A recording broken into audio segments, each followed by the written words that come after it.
Wake up! Hey! Ah, you're finally awake. Paimon was worried sick.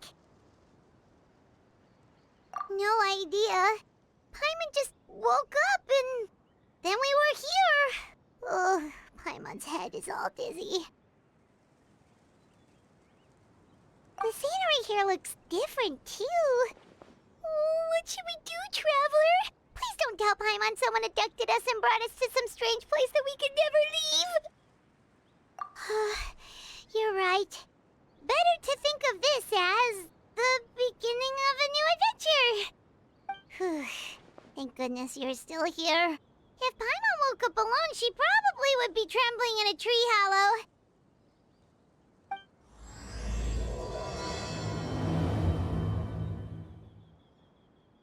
Let's follow this path for now. We might be able to meet someone and figure out what this place is all about.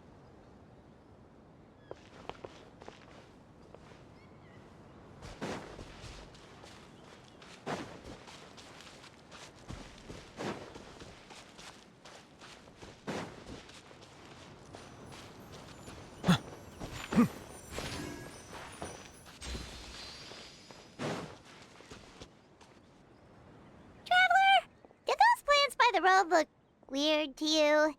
It almost looked like they were made of paper. And those two frogs over there? Yeah, they look like pieces of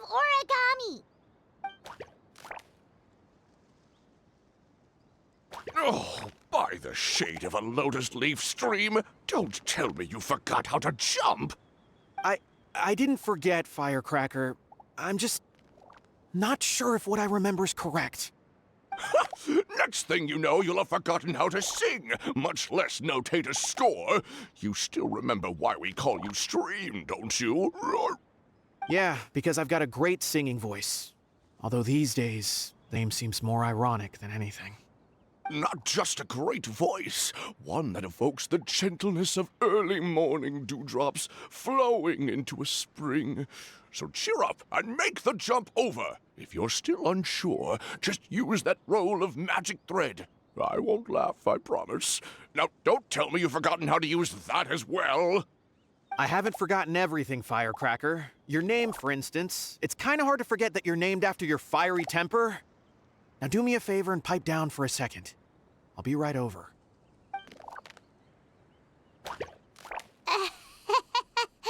You saw that too, right? Paimon's not seeing things, is she? This place is getting more confusing by the second. Anyway, why don't we go after those two frogs? They didn't look evil or anything. Plus, they might be able to help us out.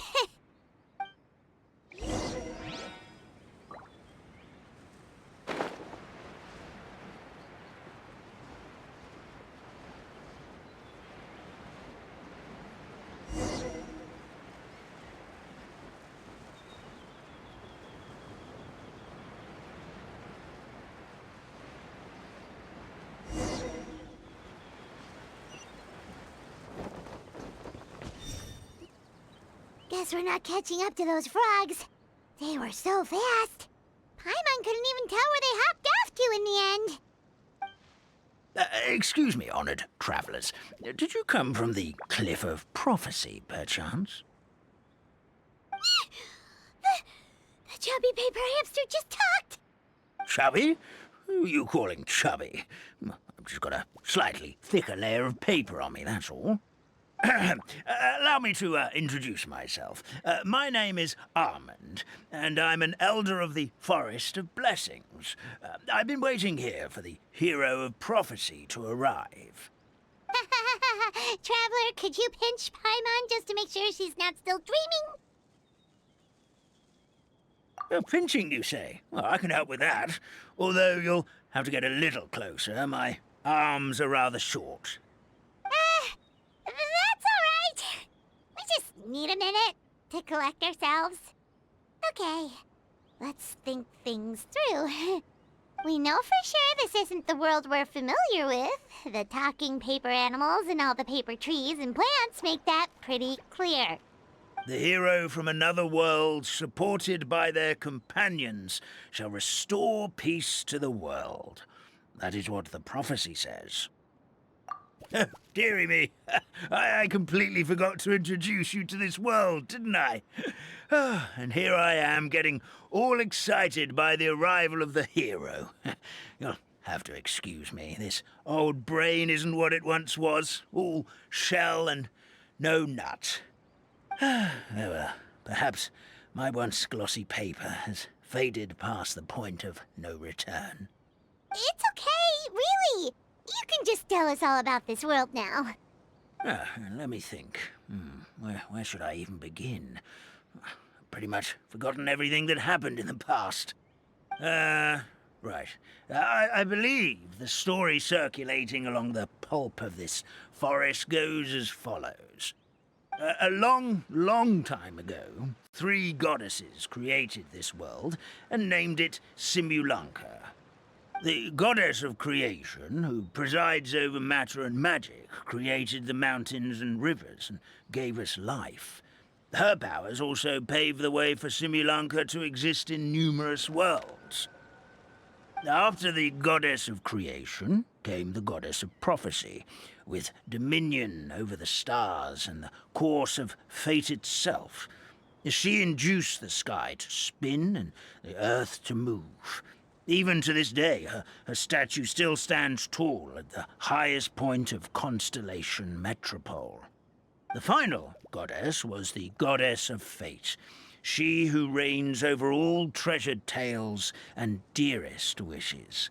She bestowed upon us the fierce and everlasting feelings of love and hate, and showed us the meaning of death and hope. Whoa, they all seem super impressive. Sounds like they really did a lot. Of course. All new residents of Simulanka come to the forest to thank the goddess of creation for founding this world, and travel to Constellation Metropole to witness the divinations of the goddess of prophecy's numerous oracles. After that, they make their way to the end of the world and tell the goddess of fate about their most cherished dreams. Well, at least that's how it used to be. How it used to be? Did something bad happen? Oh, yeah. That has to do with the hero you're waiting for, right? Yes, this old brain of mine may have forgotten many things, but I will never forget the day the evil dragon descended upon our forest.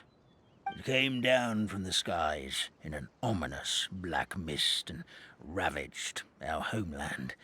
Its gigantic footprints can still be seen in the kingdom of breezes and bells. We're incredibly fortunate that no one was hurt. Sounds terrifying. Terror doesn't stop there, I'm afraid. Ever since the attack, the Calligraphy Tavern in the forest has been closed.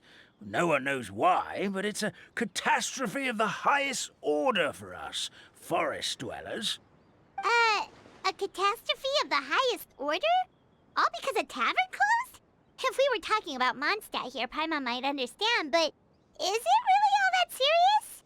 Good goddess of creation above. We'd take even the greatest flood over the closure of the tavern.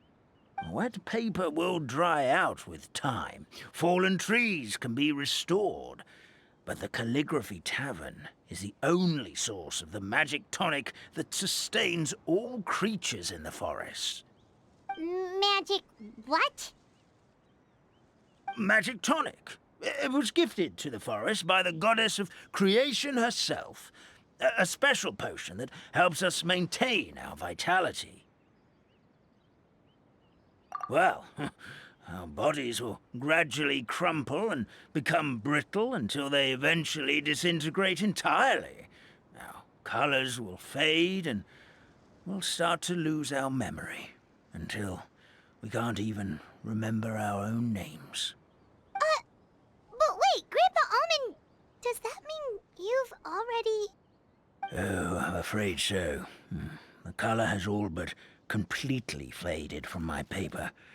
To be honest, all I really remember is that I'm supposed to wait here for the hero of prophecy.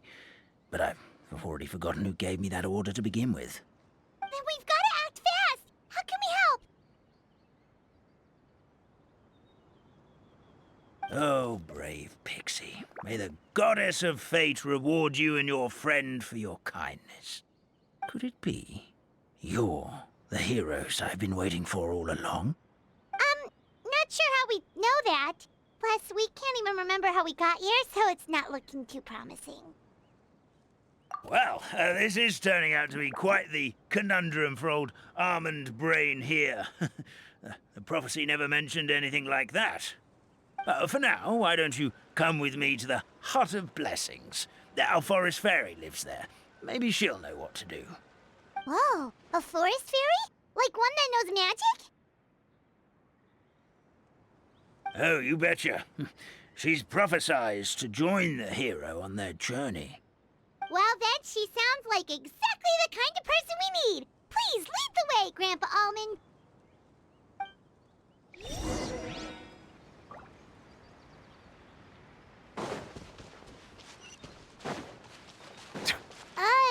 That meadow over there looks pretty strange. That's what the Calligraphy Tavern looks like. Now it's lost all of its color.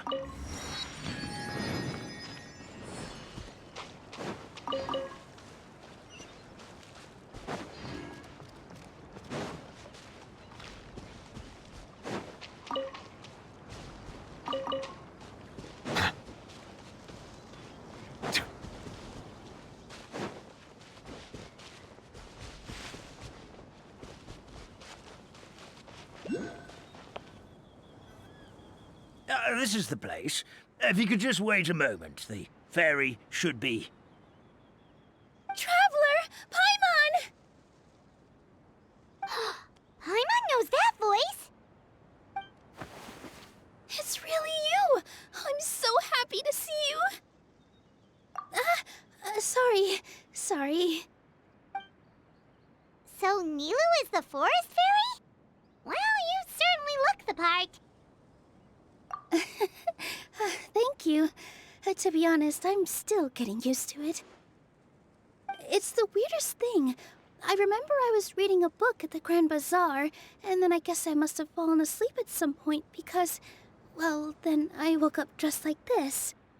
And in my dream, someone spoke to me. They said, "You are the fairy of the Forest of Blessings. Now go, save the forest with your magic." At first, I thought this whole world was just part of the dream, but no matter how hard I tried, I couldn't seem to wake up. I couldn't find anyone I knew from the real world either. Sounds similar to what happened with us. We also have no idea how we got here. Anyway, sorry for my reaction back there. I got a bit too excited when I saw you two. It's okay, we totally understand. We were looking for a way out, too. At least we know we're not alone. Oh, blessed be the goddess of fate above. You're already friends with the fairy of the forest. Grandpa Almond, thank you so much for bringing my friends here. Could you let the others know I'm coming? I'll head over right away. Of course. Leave it to me. Hey-ho, pistachio. Today truly is a blessed day.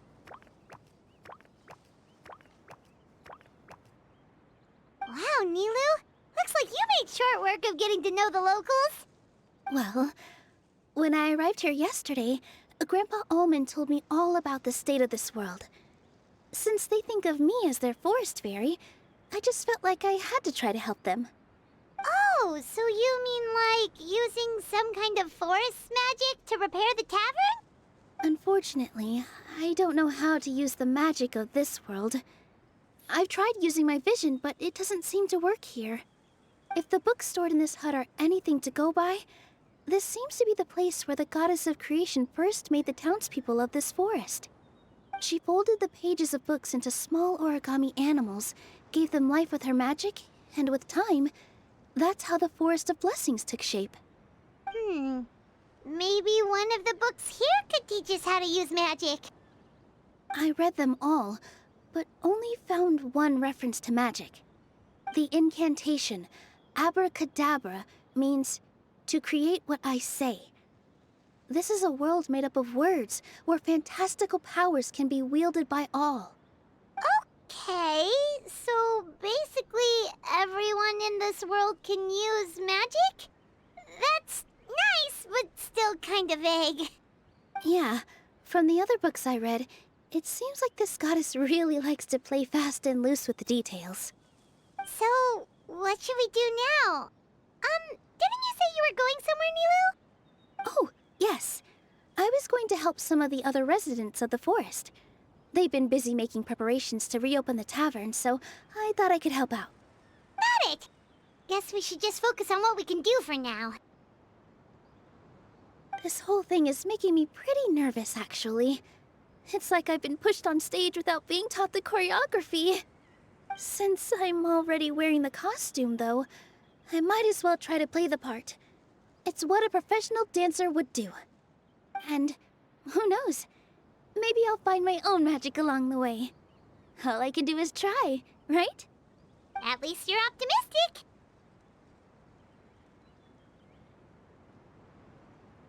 Thank you. Then let's go.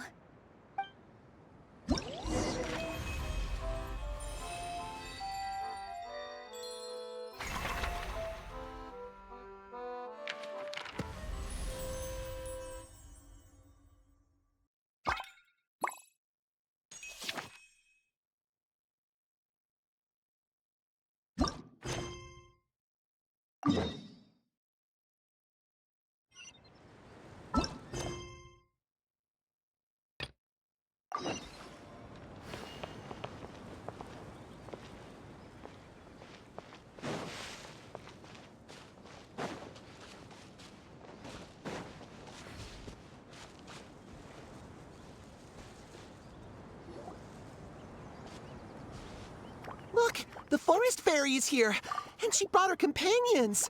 Grandpa Almond was right. They do look promising. Hello there, everyone. I heard you were working on the piping for the calligraphy tavern. Is there anything we can do to help? Oh, we wouldn't dream of troubling you with our petty problems, my lady. Don't you worry. We have it all under control. You sure about that? Because from where Paimon's floating, the piping is looking pretty chaotic. Ah, yes. We have my careless friend to thank for that. He promised we could leave the pipe connecting to him, and, well, the results speak for themselves. Hey, I just wanted to inspect each pipe. This is the network the magic tonic has to flow through. I was just trying to be thorough, so I disassembled the whole thing. Yeah, and now you've forgotten how to put the thing back together.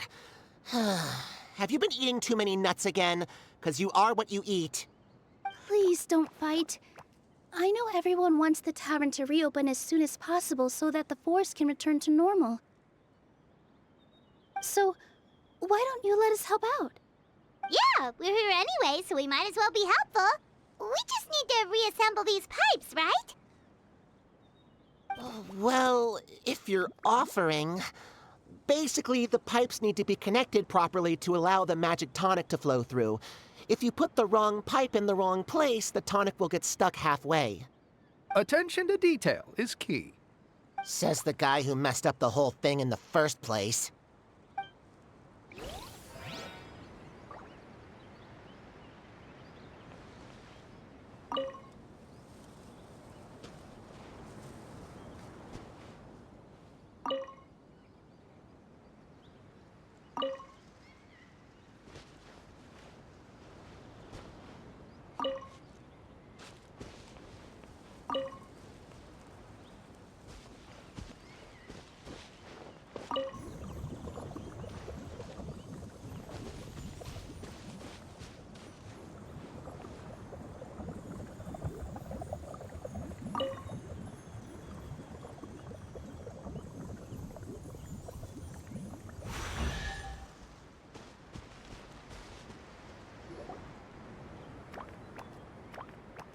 Oh, amazing! You did it!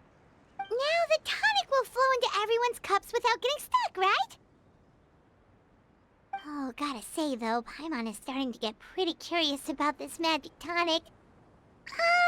Could she have a teeny tiny sip? Just a little taste, please? It's not greed, it's curiosity. Well, if it's really just one sip, I guess that would be fine. Just be careful. This is one of the last cups left in the entire forest. We're supposed to save it for our research. Just a sip, promise. Okay, here goes. We will... What? What was that? Oh, it's sticking to the Paimon's tongue. Wait, is this just regular ink?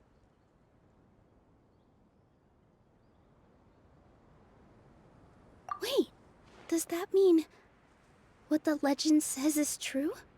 The goddess of fate used ink to compose her stories on paper, and the goddess of creation used her power to bring those tales to life. No wonder the tavern is so important to the forest. Maybe the fading disorder occurs when the ink within the body dries up. That would explain why the beings here are forgetting their own stories. Oh.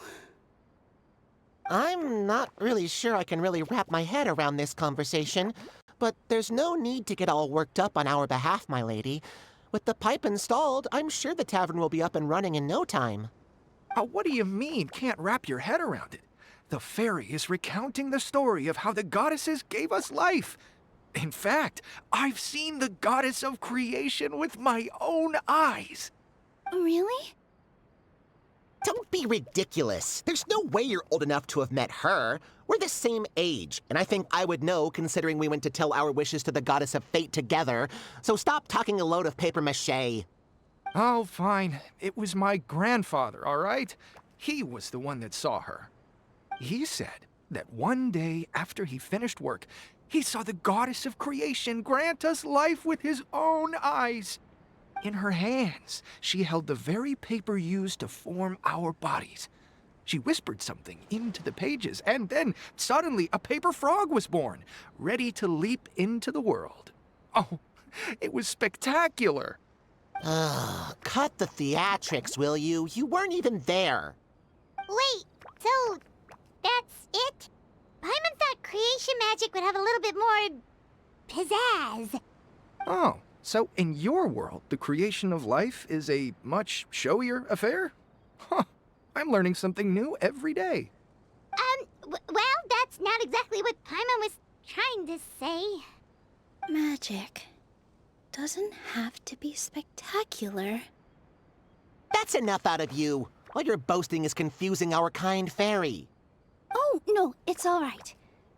I actually think I understand the magic of this world a bit better now. Thank you. The honor was all ours, milady. Traveler, Paimon, we should make our way to the next location.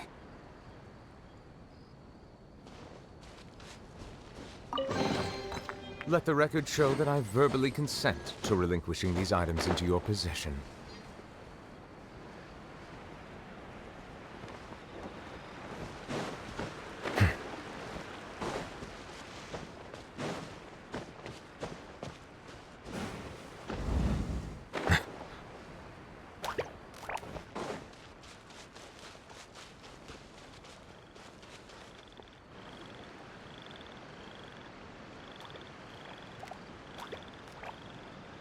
Oh, Stream! Your rhythm is off again! At this rate, it doesn't even matter if the tavern reopens. The band's not even going to get any gigs! I'm sorry. Hello there. I hope we aren't interrupting your rehearsal. Wait, these are the two frogs we saw on the road a little while ago. Ah, the forest fairy is here! For the love of lotus leaves and dewdrop, Stream, you've really got to put in some effort now. But Oh, don't pressure yourselves on my account. Are you rehearsing for a show? Sure are. You see, our group regularly performs for guests at the tavern. We've been out of work for quite some time, with the closure and all. But after hearing of the fairy's arrival yesterday, we figured we needed to get in performance shape right away. I understand how you feel. Back at the Grand Bazaar, Zubair Theater's always busy with rehearsals too. The Grand Bazaar? Do people there sing on lotus leaves as well? Yeah, they do. And it's a really big one. You're the conductor of your group, aren't you? You remind me of Mr. Zubair. Ah, then he must be an ambitious director. One who would do anything to avoid disappointing a single member of the audience. It's just... Is there anything we can do to help you, Mr. Stream? Oh, no. My problems are mine and mine alone. It's just, after the tavern closed, I somehow forgot how to sing. I'm always a few beats behind everyone else, and I keep singing out of key. You were our trump card, our best singer by a mile. I know, but... So he is a victim of the fading disorder too? Don't be sad, Mr. Stream. Whenever I've forgotten important dance steps in the past, my friends at the Grand Bazaar always stick by my side to encourage me. They smile and patiently tell me everything's going to be okay. Then they play the melody for me over and over until the steps finally come back to me. Now it's our turn to help you. We just need to help you remember how to sing, right? The Traveler's got a great sense of rhythm. We can help keep you in time. Well, what do you say, Stream? I think it's a great idea. Just focus on the lyrics, and the fairy's friends will help you stay on beat. Are you sure? This is really asking a lot. Don't worry about it, Mr. Stream. It'll all be worth it when the tavern reopens and we finally have the chance to hear your marvelous singing voice. All right, then. Thank you so much, everyone. I'll give it my best shot.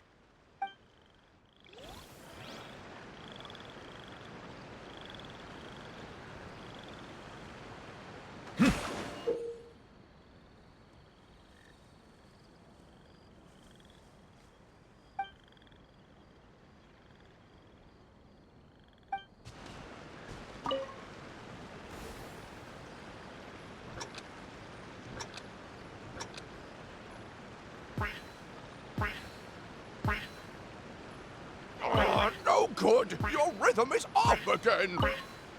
Excellent! Perfectly in time!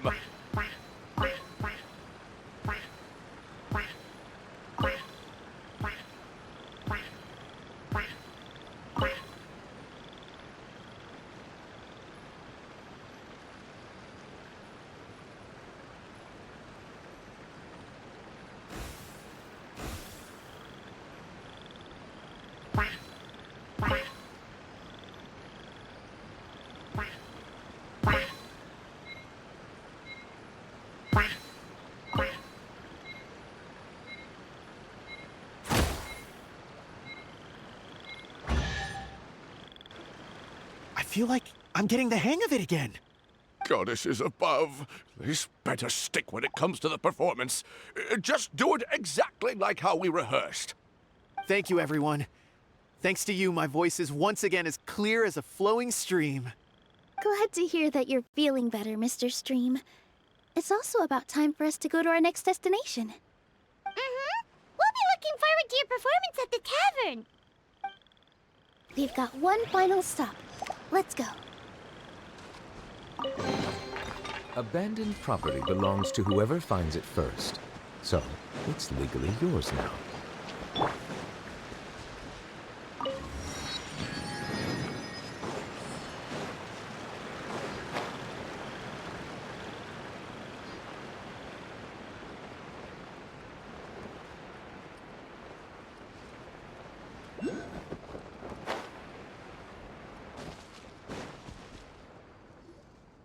Oh, my dear Citrus, please tell me you're joking.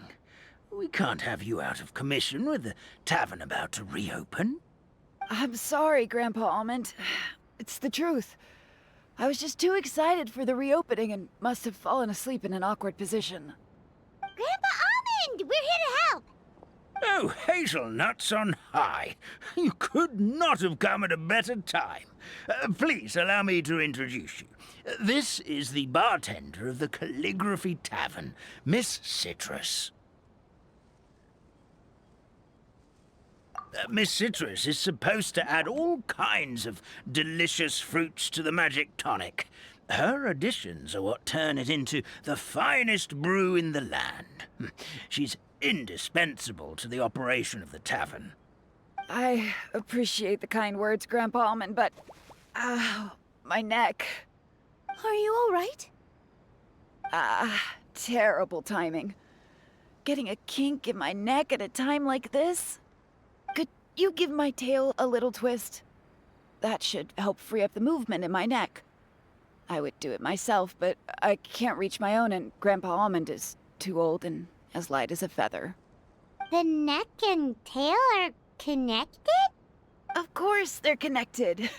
Just like how you can't have a rainbow without rain. Anyway, you just need to position me at the right height to pick the fruits. And then put them in the barrel over there.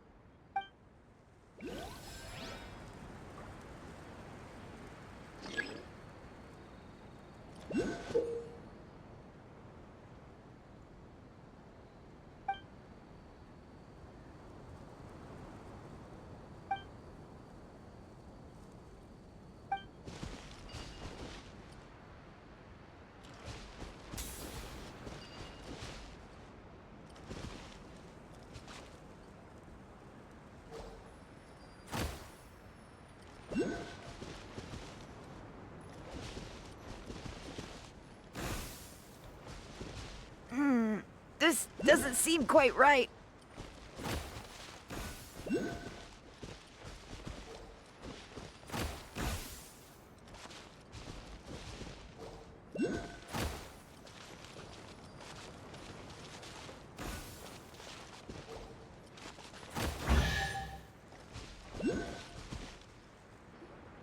Perfect! My neck feels much better. So there really is some kind of connection between your neck and tail. Thank you so much, everyone. I can rest easy now, knowing the drinks at the tavern will be just as wonderful as before. That's another problem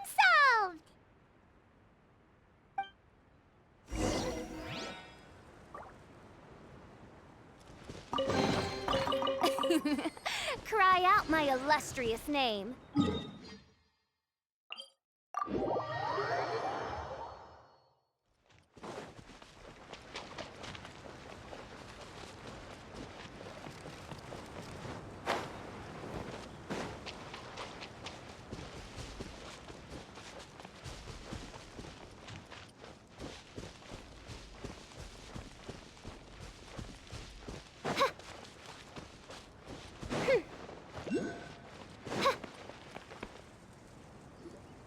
Well, since we've taken care of most of the tasks, all we need to do now is reopen the tavern. But we still don't know how to use the magic of this world.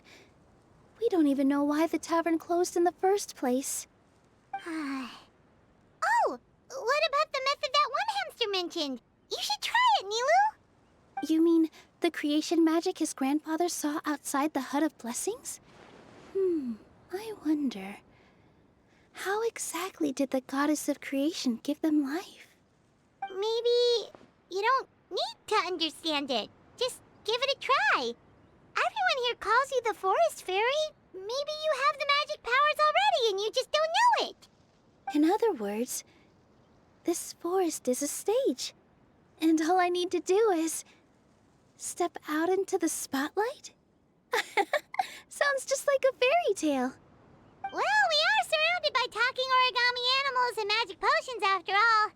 Almost seems like anything's possible in this place. You're right, Paimon. We won't know anything unless we try. In that case, let's see.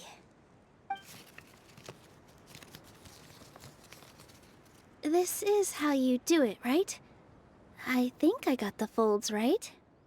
Whoa, your origami skills are great! I once saw one of our prop people making something similar. It looked really cool, so I took some time during my break to learn the basics. It's not a bad way to stave off sleepiness either. Well, how do you feel? Sense any, magical powers flowing through you? No. No. What are we missing? Magic words? But how am I supposed to know what the goddess said to bring them to life?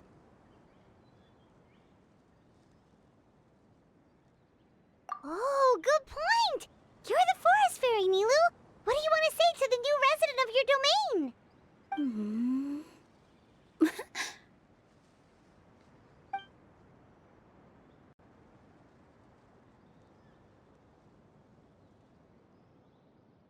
I bestow upon you the blessings of the forest and offer you a home in this land. Your name shall be Harisara. May you bloom in this world as beautifully as the flower I love. My name is Parisara. It worked! It actually worked! Well, peel my shell and call me a nut. I'd never imagined I'd witness such a miracle at my age. It's just like what the stories said about the goddess of creation. Shell? Miracle? Nice to meet you, Parisara. I'm Nilu, the fairy of this forest. From this day forward, this place is now your home. Hello, Fairy Nilu. I hope you'll grow up happily in this forest. Grow up. Oh, you can leave the little one with old Almond for now. Oh, this sure brings back memories. It's been such a long time since we last held a welcome ceremony. Here, Parisara. Come to Grandpa Almond. Well, now that Nilu has mastered the goddess's magic, we should be able to reopen the tavern, right? Grandpa Almond, could you send a few people to check the underground space beneath the tavern? Oh, of course. May I ask why? The moment I used magic, I sensed something strange down there. I have a feeling it's connected to why the tavern had to close down. Of course, we'll look into it right away. Make sure you listen to Grandpa Almond, Parisara. Don't go running off on your own. Parisara. Listen. Running! Hey, come back here, you! Wait! Yep, that's Nilu's creation, all right. She's got so much energy. Anyway, how did you manage it, Nilu? Well, all I did was say my wishes for her out loud. Maybe the magic is in the words themselves, just like the book said. This place is seeming more like a fairy tale by the second. I mean, we're somewhere called the Forest of Blessings, so it kind of makes sense. Well, anyway, Paimon thinks this magic suits you perfectly, Nilu. When I brought Harisara to life just now, I was able to sense the magic flowing through the forest, and the flowers and trees, and inside the creatures that live here. But for some reason, there's a hollowed-out space beneath the tavern where I couldn't sense anything at all. We're back, my lady. That was fast. You were right. There was something under the tavern that I've never seen before. It looked transparent and gave off a clinking sound when I knocked on it. Transparent and clinking. Oh, I've got it! Already? You've got to use fairy tale logic, Paimon. That's right. An empty ink bottle, to be exact. Still remember the taste of the magic tonic you took a sip of, Paimon? Yeah, it was ink. Oh, Paimon gets it now! Traveler, Paimon, will you come gather some ingredients with me? I learned what we need to make the magic tonic back in the Hut of Blessings. Sure thing! What do we need to get? A setting sun that never sets, a dragon that cannot fly, and a moon that only shines at night. Where are we supposed to find crazy things like that? What? How did you get that so fast? Logic, huh? Lucky guess, more like.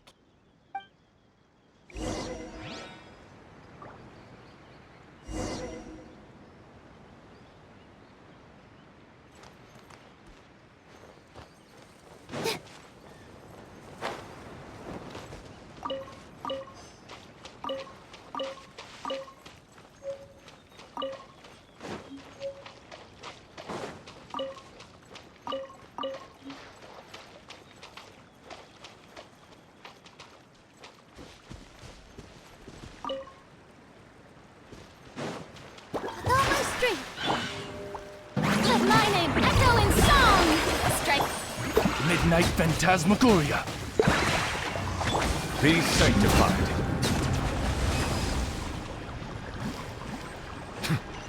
That should be everything, right? What should we do now? Let's go back to the Hut of Blessings.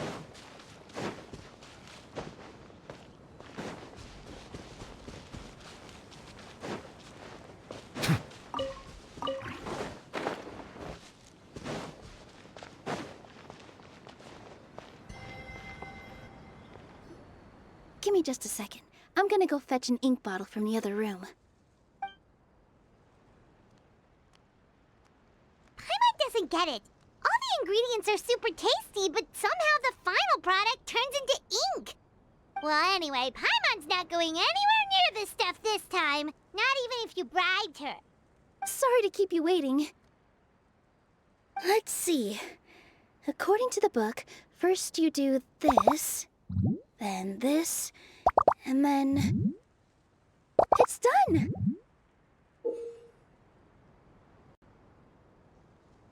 Wow, magic sure makes everything super convenient.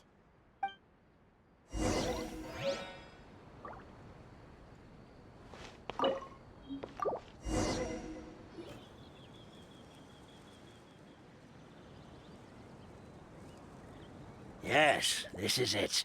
This is exactly the magic tonic we need. Grandpa Almond, could you take the concoction to the room underneath the tavern and place it next to the transparent bottle you found? I'll handle the rest. Of course. As you command, so it shall be done. I still get nervous at times like this. It's just like when you step on stage and you can tell that every single person's gaze is fixed right on you.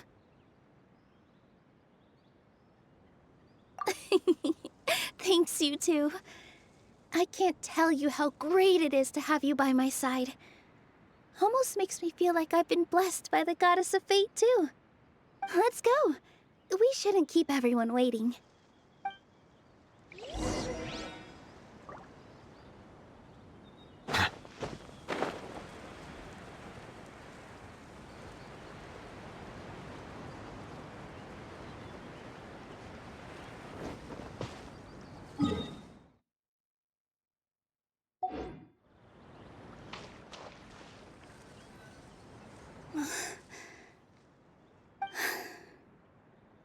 Forest, please heed my words and accept my blessings. May your spring of wondrous magic never run dry. And may all who call you their home lead happy, fulfilling lives.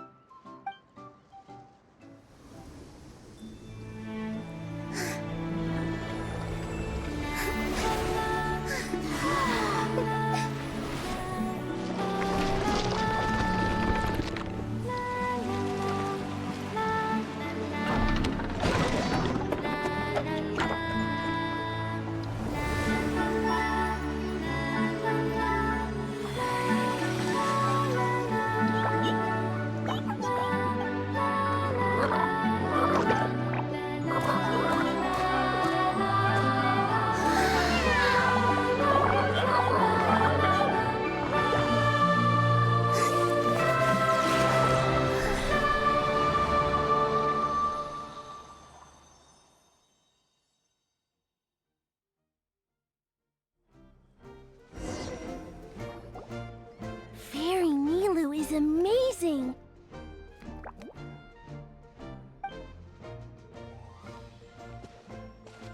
Wow, it's so pretty. What a beautiful tavern. It matches the scenery of the forest perfectly. I was so surprised when it suddenly opened up like that. Just like a pop-up book.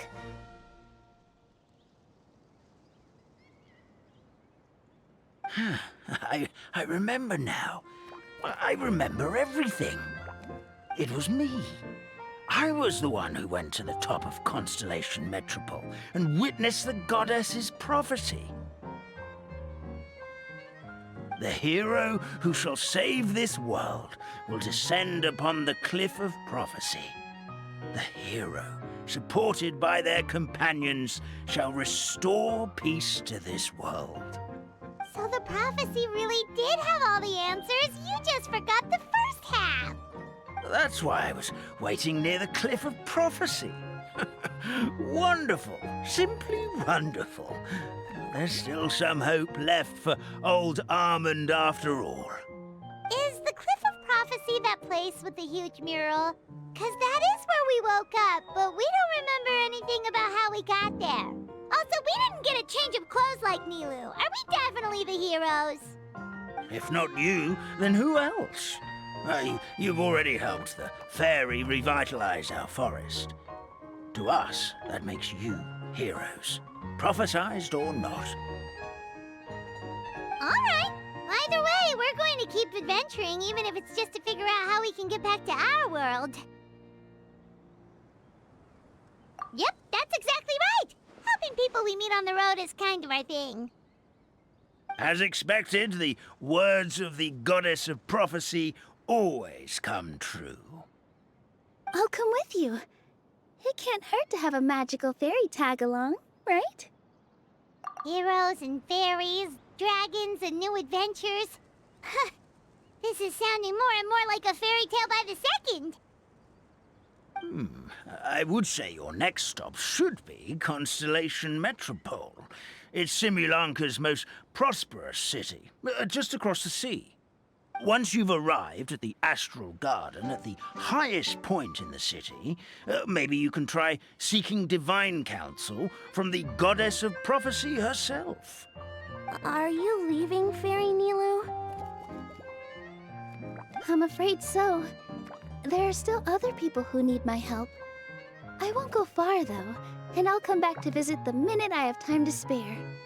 So be a good girl, Patisara, and help out Grandpa Almond whenever you can, all right? Mm-hmm. Got it. Patisara will wait here for you. That's a good girl, Patisara. I almost forgot. If Constellation Metropole is where you're heading, you'll need to take the Maritime Express. I'll head to the station first thing tomorrow morning and wake up that lazy station master for you. Why don't you take a break for the rest of the day? You should savor the beautiful scenery of the forest before you go. Sounds great! Paimon definitely feels tired after being on the go for so long.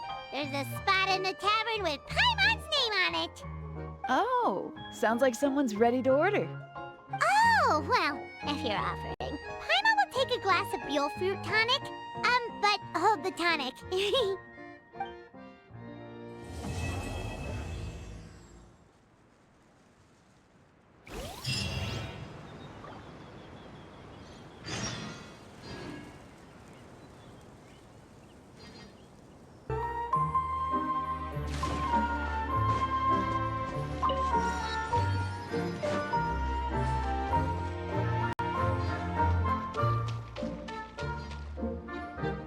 Get up, said Jewel. Time to get to work, you lazy bones. I can't remember how to call the train. Just let me sleep a little longer, then I'm sure I'll remember. Don't try to pull one over on me, young man. Your fading disorder has been cured. I saw you chugging cup after cup of magic tonic in the tavern last night. You must be mistaken, Grandpa Almond. That guy definitely wasn't me. Oh, you remember my name now, do you? Then it seems like you're all better. You had no idea who I was when you were fading. Now, enough of your nonsense. Get up. The fairy and her friends are going to be here any second. All right, I'm up. I'm up. The Maritime Express should be here soon. That's more like it. Lie there any longer and you'll start gathering dust. Is everything okay? The hero, her pixie companion, and the forest fairy. I didn't know you were already here. Oh, merciful macadamias. I'm sorry you had to see that. Oh, it's all right. Paimon knows the feeling. Who doesn't want to sleep in first thing in the morning? Does the Maritime Express run out of Constellation Metropole? Yes, each train needs a conductor to operate, and the conductors are always from the capital. The more difficult maneuvers are a little too complicated when you're made of paper. Oh, so you mean the people of Constellation Metropole aren't origami animals like you? Well, the city welcomes visitors from all over the world, so you're bound to run into some forest dwellers there. But yes, generally speaking, the residents of Constellation Metropole look quite different from us. You'll see for yourself soon enough. Here comes the train.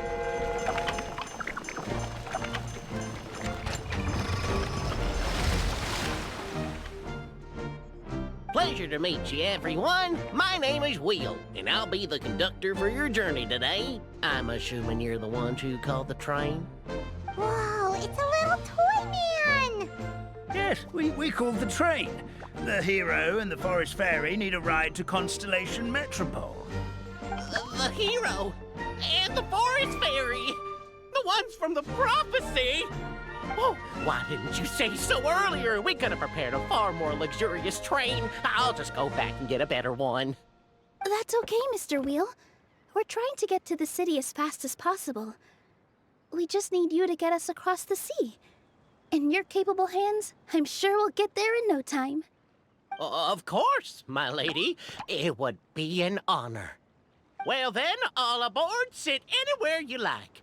We'll get a stunning view of Simulanka no matter where you're seated.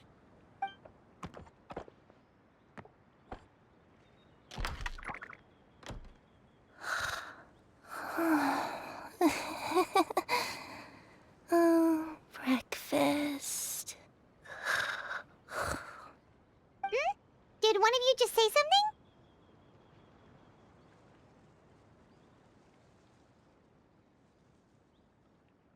Wasn't me either. Breakfast. Oh, come back. Sounds like the voice is coming from inside the train.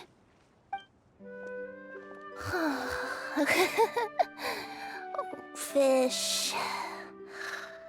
Chicken drumsticks. Oh, gotcha.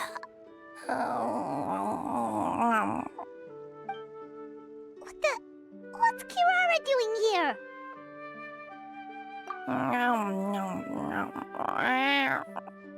Is she a friend of yours? Oh, let Paimon introduce you. This is Kirara. She's... Oh, wait. Actually, maybe we should wake her up first. So noisy. Is it morning already? Morning. Huh? Traveler! Paimon! It's you? Which means... Oh, thank goodness. It was all a dream after all. Oh, gotta hand it to my imagination. It all felt super real. There were these toy people, but they were alive and they could talk. Madam, sleeping overnight in the train car is prohibited.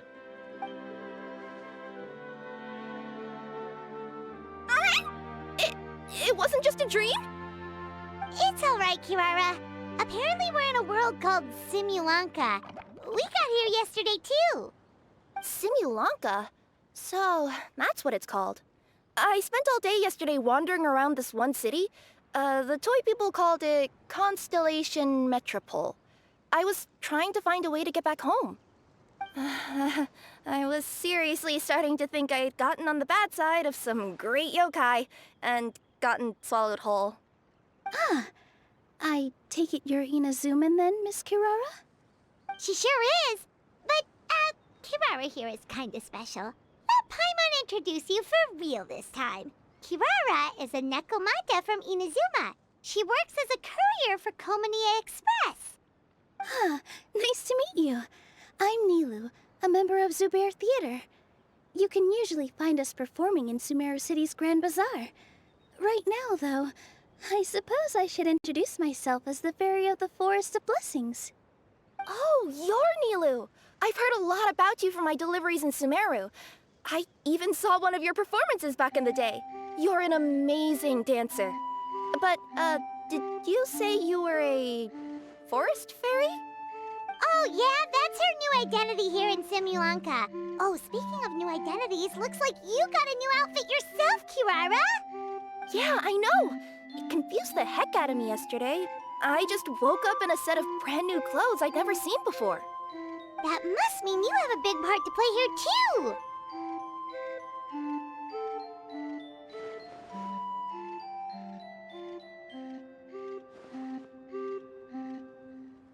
I think Miss Lynette would be better suited to that role, being a magician and all. Did you by any chance hear a voice speaking to you before you got here, Miss Kirara? A voice... Oh, yeah, I did hear something, but I was so freaked out my tails got all tangled, so I, didn't catch much of what was said. Sorry for the interruption. But this, Nekomata friend of yours, she doesn't eat hamsters, does she? Or frogs? Oh, no need to worry, little guys. I would never do something like that. Well, unless I've been out in the wild too long without anything to eat. Oh, speaking of eating, I am getting a little hungry.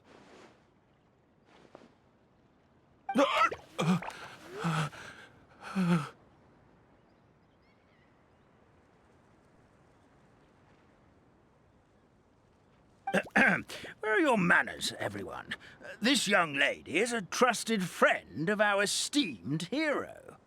Now, I know a fear of felines is etched into us with ink, but I'm certain Miss Nekomata in boots here means us no harm.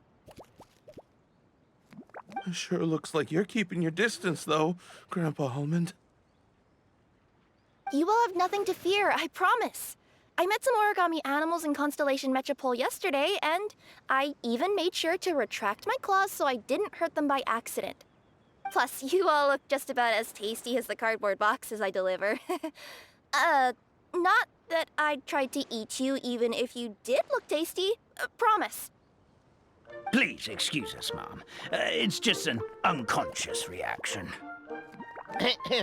Dear passengers, it's almost time for us to depart. Oh, yeah, that. Whoops. This turned into a pretty long conversation, didn't it? All right, let's get on the train. You coming with us, Kirara? Mm-hmm. I'll ride with you to the next stop. There's a place near the Metropole that caught my eye yesterday, so I want to go explore it today. Then all that remains for me to say is, on behalf of the Forest of Blessings, thank you once again for all you've done for us. May the Goddess of Fate be with you and bless your journey. Madam Fairy, Miss Nekomata in boots, and our brave heroes. Please do visit us in the Forest of Blessings again, once peace has returned to this land. We will. We'll definitely meet again. Take care, Grandpa Almond.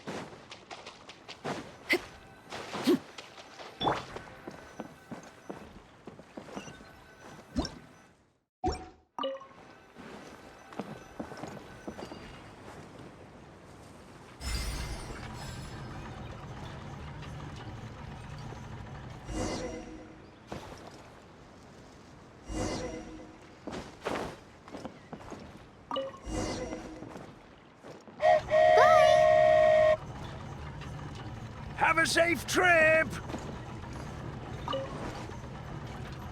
Wow, a train ride over the sea?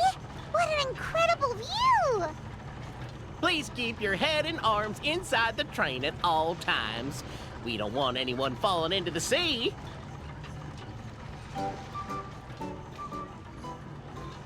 There's a train coming the other way too!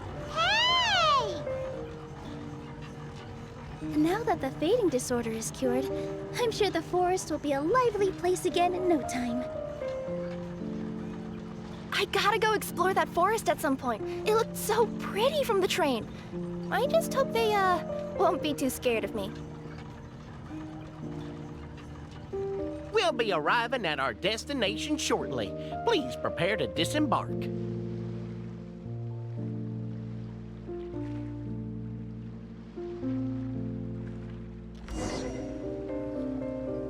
Here we are! Constellation Metropole is right over there.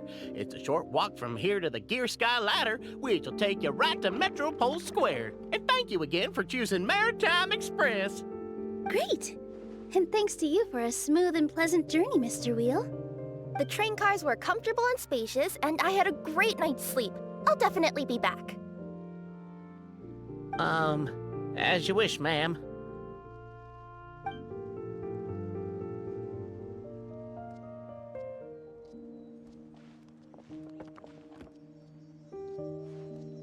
Where should we go next? Is that place you wanted to check out nearby? Mm-hmm. I took a walk around yesterday, and it felt like there was something weird about it. So, I think I'll indulge my curiosity and go investigate. Want us to come with you? It's okay. You guys go ahead and visit the Metropole for now. Hopefully, that's where you'll be able to find out some more about this world. I pretty much explored the whole place from the rooftops yesterday, but for some reason, this is the place that caught my attention. You know what I mean, right? Like, when you get a stone stuck in your claw or something, it keeps nagging at you to dig it out, but you can't focus on anything else until you do. Don't worry, if you run into any trouble, I'll be there faster than you can say gold-level courier of the Comania Express. Okay, fair enough. We'll head to the Metropole then. Guess this is where we say bye for now. Mm-hmm. Don't worry about me. Let's not forget, I'm a yokai.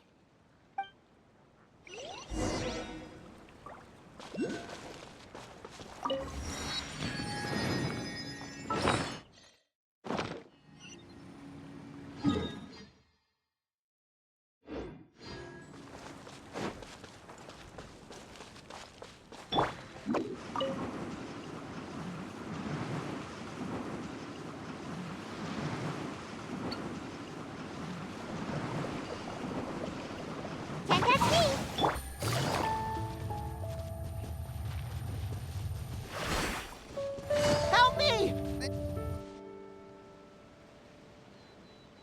Help me! Help! Oh, goddess of prophecy above, would you kind souls please help us? What happened here? Why are you all suspended in midair? I mean, being stuck in midair still beats falling to the ground and being smashed into a pile of blocks, but... I told him to be careful, but... No. Never mind. Now's not the time for that. My good friends, could I trouble you to turn the clockwork key over there? I'll explain everything in a bit.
Oh,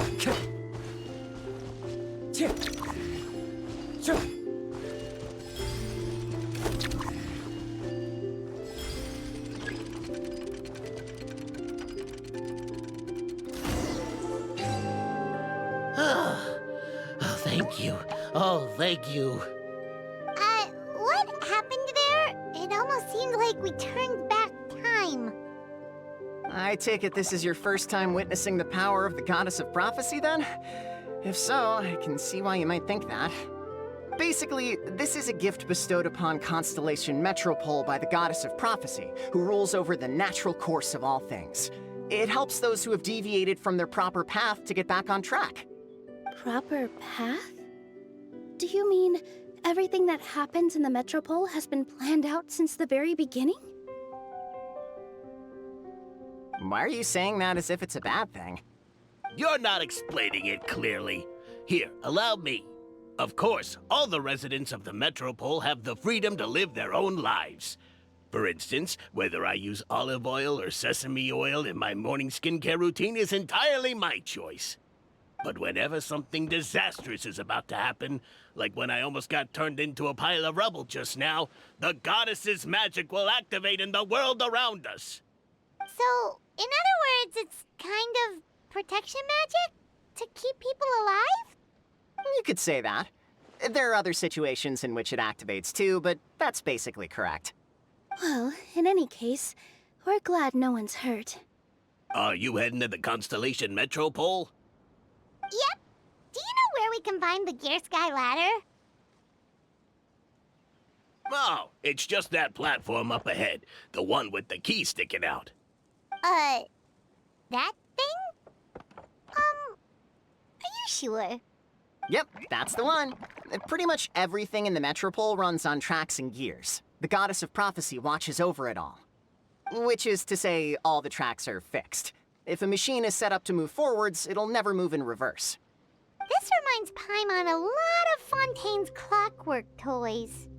You mean, like those music boxes with dancing figures?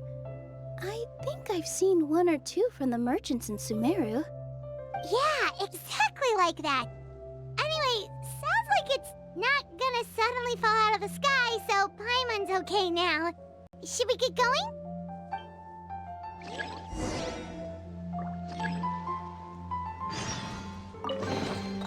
Who says there aren't benefits to a life of wandering? Time to go.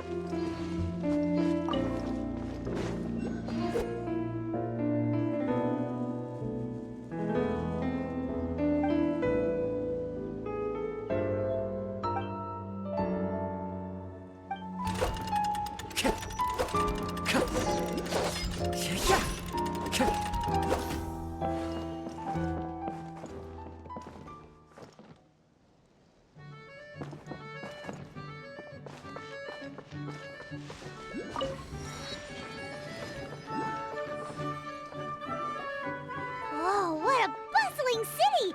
This place is fit for a king! Our next step is to get to the top of the Metropole and ask the Goddess of Prophecy for guidance. If there is a king in that castle, I sure hope he won't get mad at us for trespassing.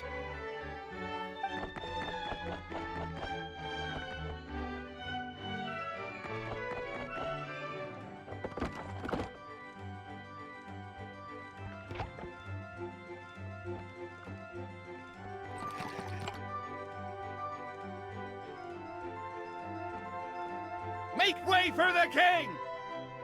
Oh, darn, we jinxed it. Oh, no. Did he overhear us talking about us sneaking into his castle? Paimon hopes he's not mad. Silence! The one who shall soon stand before you is the ruler of Constellation Metropole, the one who descended after a meteor shower, and the protector of order and all the stars in the sky.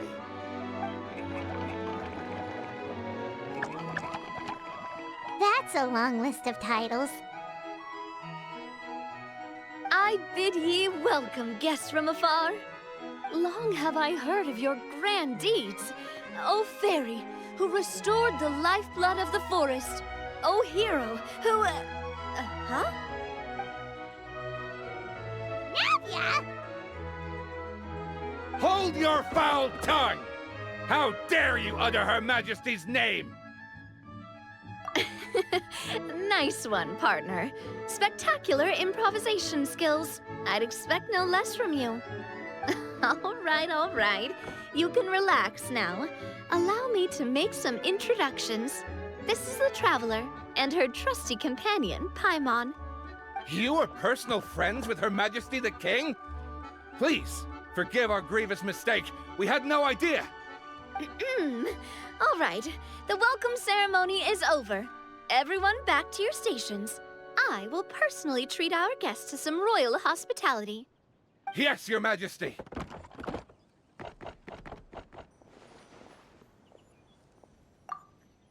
Oh, come on, I've already sent them off. So anyway, how did you guys get here? We were gonna ask you the same thing! Also, how are you already king of this nation? And where did you get a crown? Oh, wait, don't say it! You just woke up like this, right? Sounds like you've answered your own question. But before I woke up, I heard a voice say to me, "You are the king of Constellation Metropole. Now go forth and save your city." A similar thing happened to me. Oh, yeah, sorry. You must be the fairy of the Forest of Blessings, right? Mm-hmm. This is Nilu, a friend that we made during our time in Sumeru. Nice to meet you, Miss Nilu. I'm Navia, the president of Spina di Rosula. If you ever get the chance to go to Fontaine, make sure you come and visit me. I'm based in Poisson. Seems like you're taking this all in stride. Aren't you nervous about getting stuck here and never being able to get back home? Why would I be worried about that? We've faced much bigger problems than this before, and we always pull through. This should be a piece of cake. Besides, life's always full of surprises. You gotta learn to just enjoy it. That sounds like a great outlook on life. You have a very optimistic spirit. Thanks, I'll take that. Honestly, though, it also puts me at ease to find out that you guys are the fairy and heroes that I've been hearing about in this prophecy. We're kind of veterans at dealing with prophecies by now, aren't we? About that, has anything bad happened in the Metropole? We heard about an evil dragon. Did it make a mess here too? It sure did. Apparently, for whatever reason, he went for the stars above the city recently. Literally just flew up and started snatching them out of the sky. Luckily, the guards responded quickly and stopped the dragon from taking them back to his lair. Unfortunately, though, he dropped them before he flew off. Now they're scattered all around the Metropole. I've been out trying to retrieve them, but I only managed to get one of them before you showed up. Oh, I didn't ask yet. What brings you to the Metropole anyway? Oh, Paimon can explain.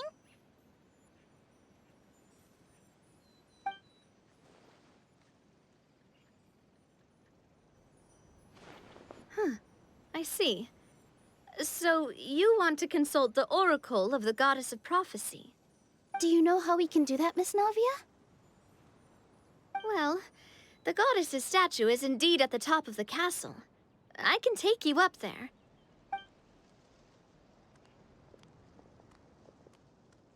However, I've heard from the citizens here that the goddess hasn't given out any new revelations in a very long time. Really? But Grandpa Almond told us that he received his prophecy from the goddess. Oh, that's probably because the prophecy about the hero of Simulanka has been around for a very long time. But recently, people realized that the goddess didn't reveal anything about what's supposed to happen after peace has been restored. Okay. Still, can't hurt to try your luck. And maybe you can help me get rid of the invaders while we're at it.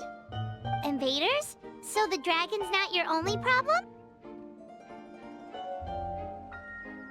Right. The forest isn't the only place where strange things have been happening to the residents. Have you come across the gift from the Goddess of Prophecy yet? You mean the protection magic that stops them from coming to harm? We saw it in action. Yep, that's the one. Over the past little while, this magic has been triggering far more frequently. We don't know if it's simply because the Metropole has grown a lot more dangerous, or if there's a deeper reason behind it. Some residents find themselves getting stuck in a place and unable to move. Others start repeating the same thing over and over again, like they're trapped in some kind of loop.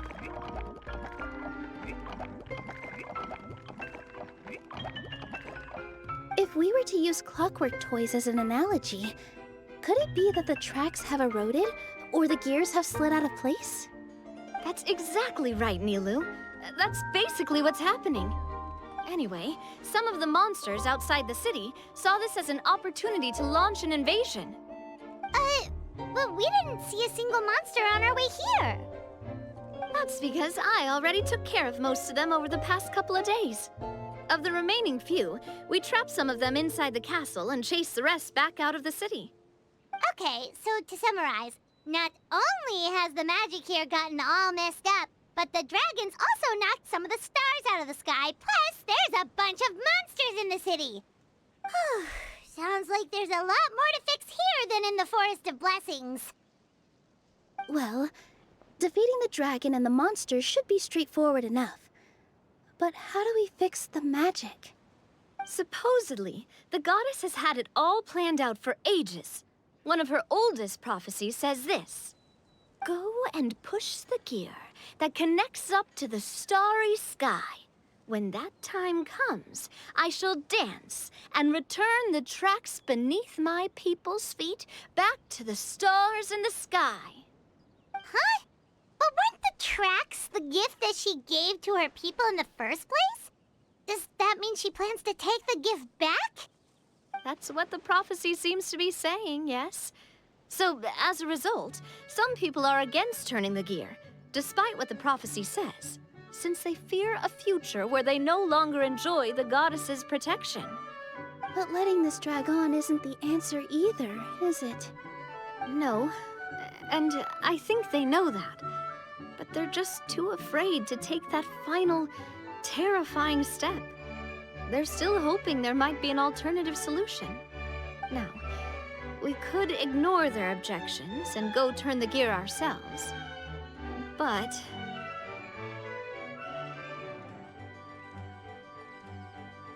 exactly. You know me well. And that's why you're my partner. I want to get as many people on my side as possible. At the end of the day, this is their city, and they should have the right to decide its future. Ooh, spoken like a true wise king, Navia. I am the boss of Spina di Rosula, after all. This may be my first time as a king, but there are a few similarities between the two roles. Traveler, Paimon, Miss Nilu, would you be willing to lend me your support? With your help, I'm confident we'll be able to find the most frictionless way to resolve the problems plaguing this city. Thanks, partner. Seriously, like we'd ever say no. We're your friends. No need to ask us so formally in the future. I'm happy to help too. This is a beautiful city, and just like the Forest of Blessings, I would love to see it return to normal as soon as possible. Great. As the King of Constellation Metropole, I extend to you my gratitude. All right, everyone, follow me. I'll show you the way to the goddess statue at the top of the Metropole. And stay close. You don't want to get lost in my castle. It's huge.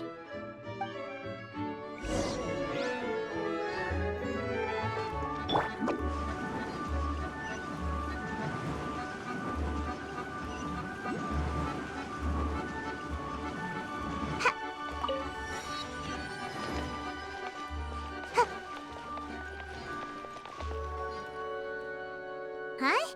What's this? Wait. This looks like the star I found earlier. I told the guards to place it near the goddess statue.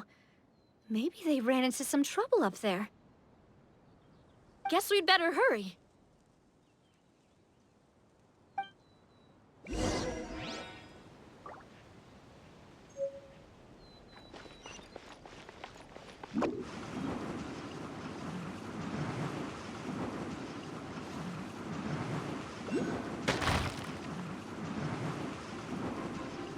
And away I go!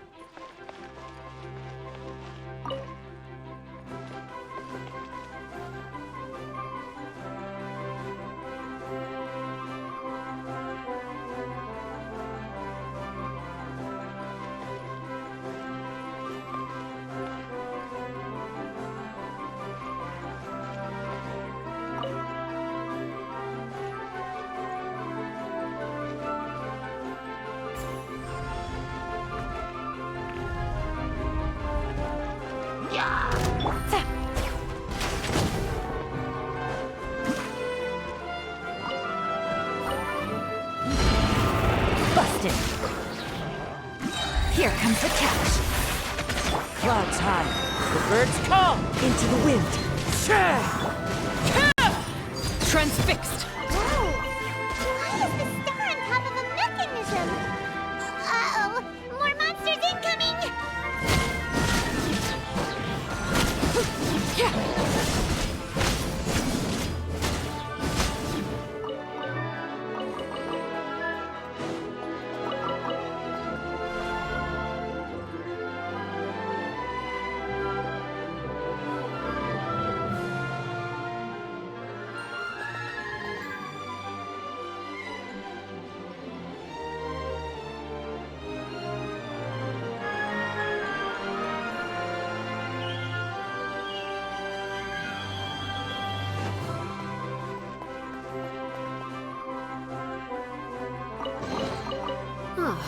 Something with which to commemorate this occasion.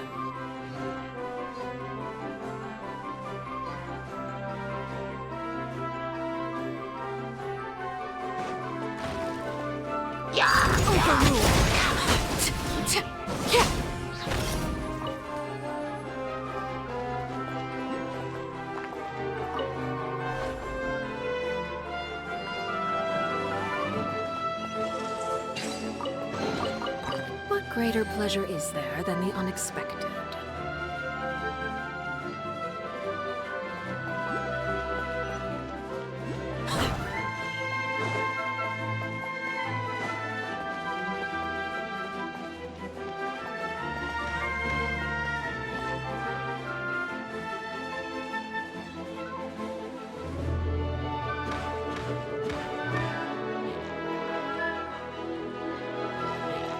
Things are about to get dicey. Quietly now. Busted.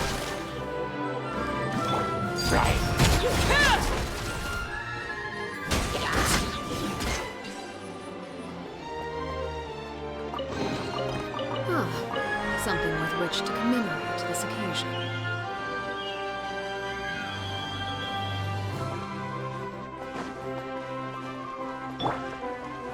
Feels like they really didn't want to give that to us.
Another one in the bag! That sure was rough.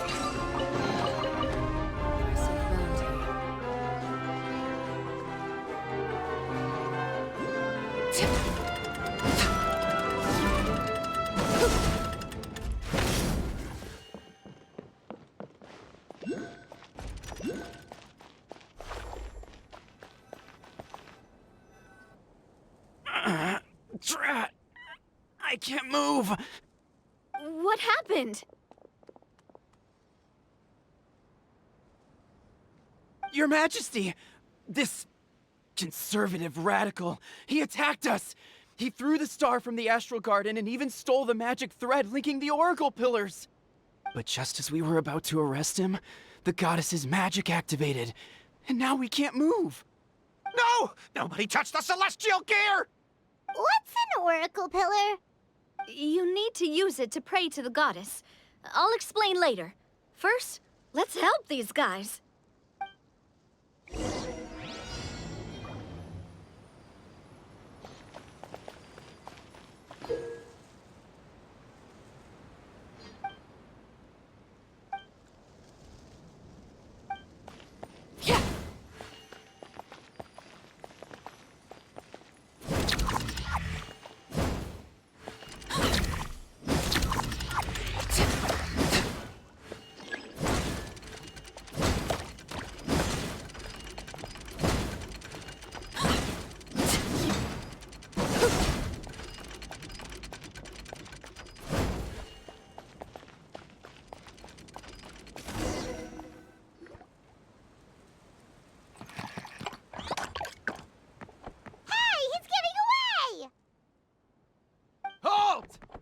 It's okay.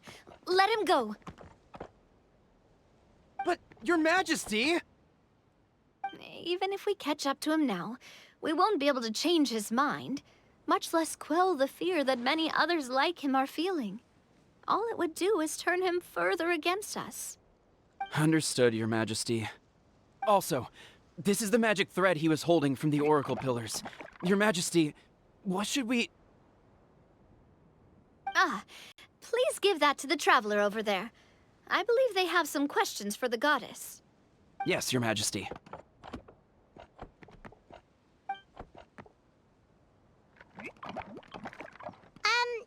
So, what do we do with this exactly? See those oracle pillars over there? Just use the magic thread to connect them together in a specific pattern, and the goddess of prophecy will answer your prayers. Oh, sounds easy enough. Let's give it a try.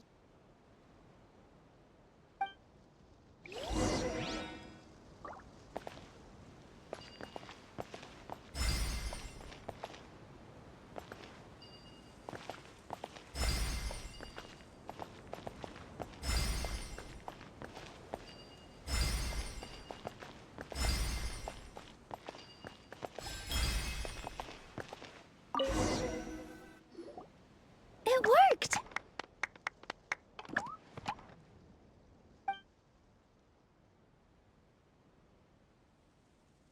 To which course of fate do you seek answers, my child of Simulanka?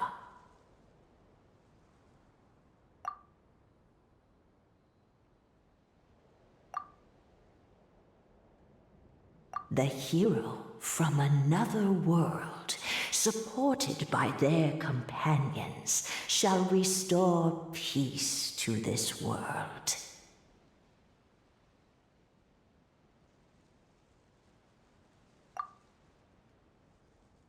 Go and push the gear that connects up to the starry sky. When that time comes, I shall dance and return the tracks beneath my people's feet back to the stars in the sky.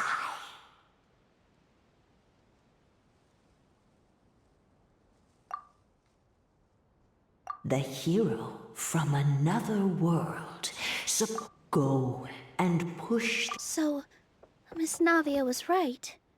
The goddess of prophecy didn't tell us anything about the future. Fair enough. Guess we'll just have to play it by ear.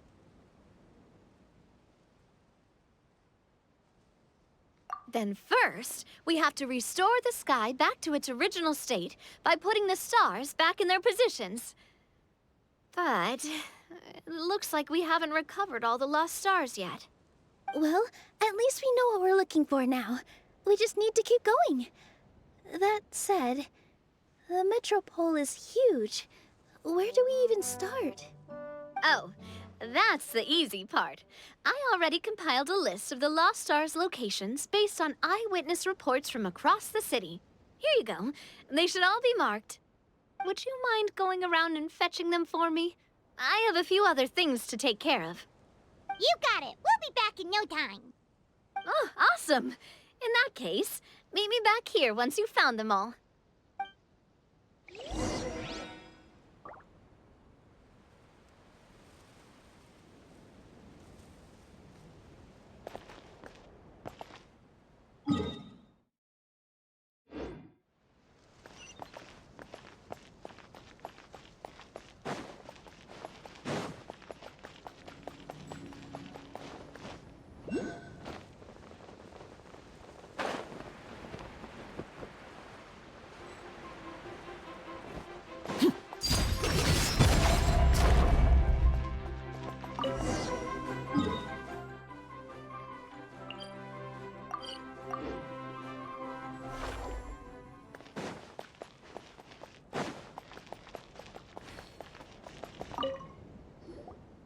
How are you doing? Found them all?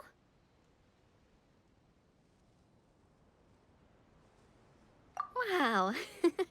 You guys are efficient. Now let's go hang them up in the sky. In the sky?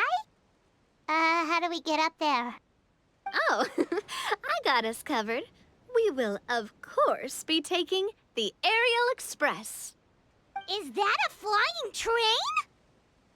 Hey, you already took a train that runs on water. Is a flying train really that much weirder? Well, at least the Maritime Express still runs on a track.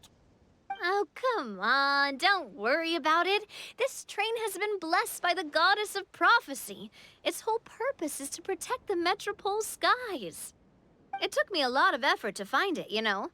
I don't think anyone's used it in, like, 100 years? 100 years? Are you sure it's safe? Let's not forget that the goddess of prophecy's magic has been going haywire recently.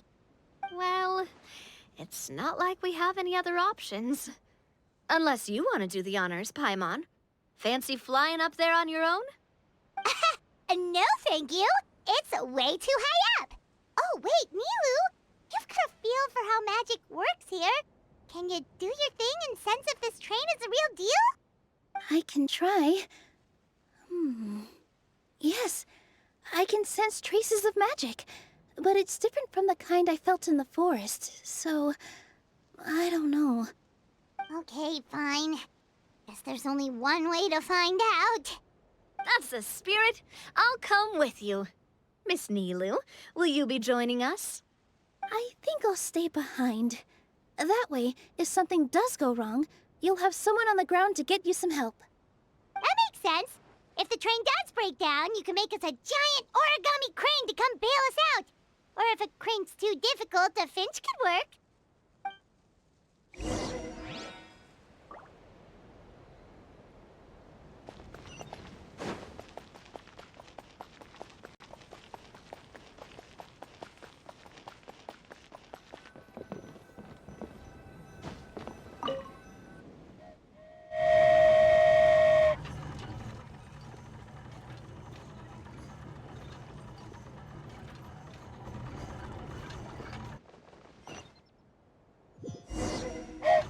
Choo-choo!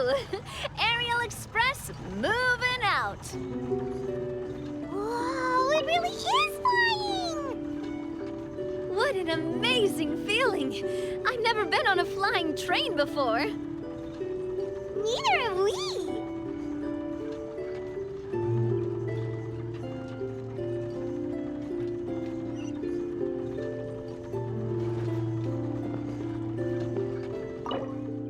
That should do it. On to the next location.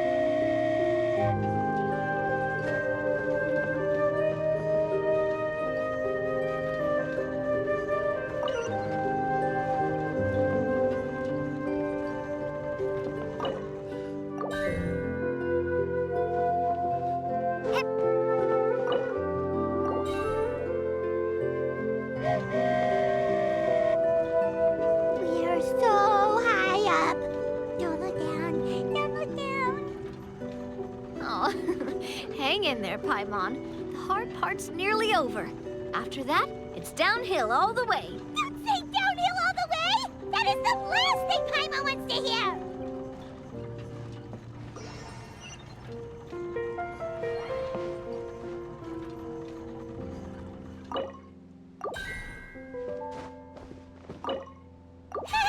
We're finally done!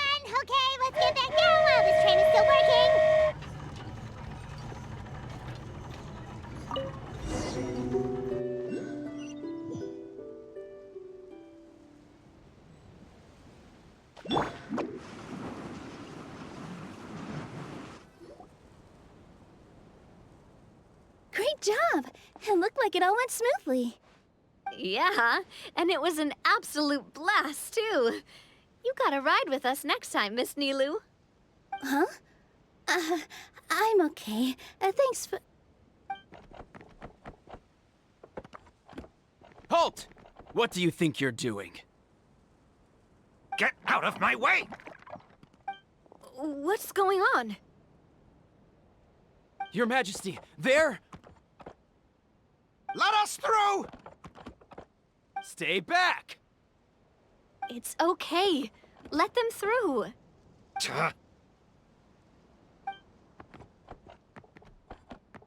Your Majesty, could we please ask you not to turn the gear that connects up to the sky? And why is that? As you have seen, the goddess's gift is very important to us. It keeps us from harm and protects our very lives. Some of us, we just aren't ready to lose that protection. I see. I understand. Huh? Your Majesty, do you mean... I won't turn that gear. Not until you're ready. What? I've said before that the Metropole belongs to the people, and they should have the right to decide its future. But let me ask you this. How do you plan to solve the issues we are currently facing? Well, we'll start by rescuing the people that have gotten stuck. And then we'll find a way to figure out the true cause of this crisis. And have you made any headway on that? The true cause, I mean. Unfortunately not. Hey, you little... I'm sorry, my friend, but it's the truth. You have friends and family that have been affected, don't you? That have gotten stuck? Duh. I understand your concerns. But if we let this drag on for much longer, the situation may well get worse. More and more people will be frozen by the goddess's magic. Yes, but if we turn that gear now, all the tracks in this city will disappear. I know this is a hard decision to make. But have you ever thought about why the goddess might have made things this way in the first place? Huh? Why do you think she might decide to take back her gift and stop revealing further prophecies about the future? Are you saying she has abandoned us? No. Quite the opposite, in fact. What do you mean? The goddess dearly loves this world and all the people of Simulanka. And because she loves you so much, she wants you to be able to choose your own path. Every parent hopes their child will have a happy and carefree life. But if they're overprotective, then all they'll manage to do is keep their child trapped.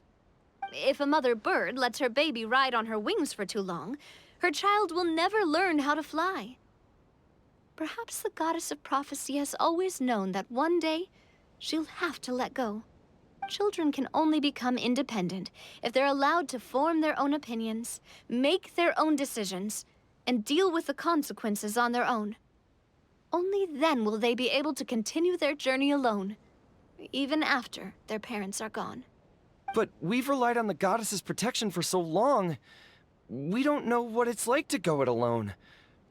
We don't know if we have what it takes. Are you kidding me? I think you've proven yourselves more than capable of that. What do you mean? You made a call in a time of crisis, and you've come all this way to talk to me. Even the guards couldn't stop you. That must have taken a lot of courage. But we only did it because we were scared. Why you set out on the journey doesn't matter. What matters is that you've proven you can choose your own path. My friend, I fear our king is right. It is time for us to face our fears. What? But we... We can't go on living like this. Living in fear. Look at what it's driven you to do. You threw away a star personally created by the goddess of prophecy herself. You once revered her more than any of us. And I think the king is right. She hasn't abandoned us. So, Why don't we put our trust in her one more time? I don't care anymore. Do what you want. Aw, he laughed. I'm sorry about my friend. That's just how he is. Always had a terrible temper. Please accept my apology for his impudent behavior. Is it just me, or has he accepted the goddess's prophecy? I think so. Not that you'll ever hear him admit it out loud. Your Majesty, please turn the gear that connects up to the sky. So, you've made up your mind? About giving up the goddess's gift? Yes, I've made up my mind. But maybe losing the gift isn't what this is about anymore. Because we've gained something too. You have given us courage. Well said. I am proud of your decision. Now, gather around, everyone, and join me as we make the night sky of this wonderful city turn once more.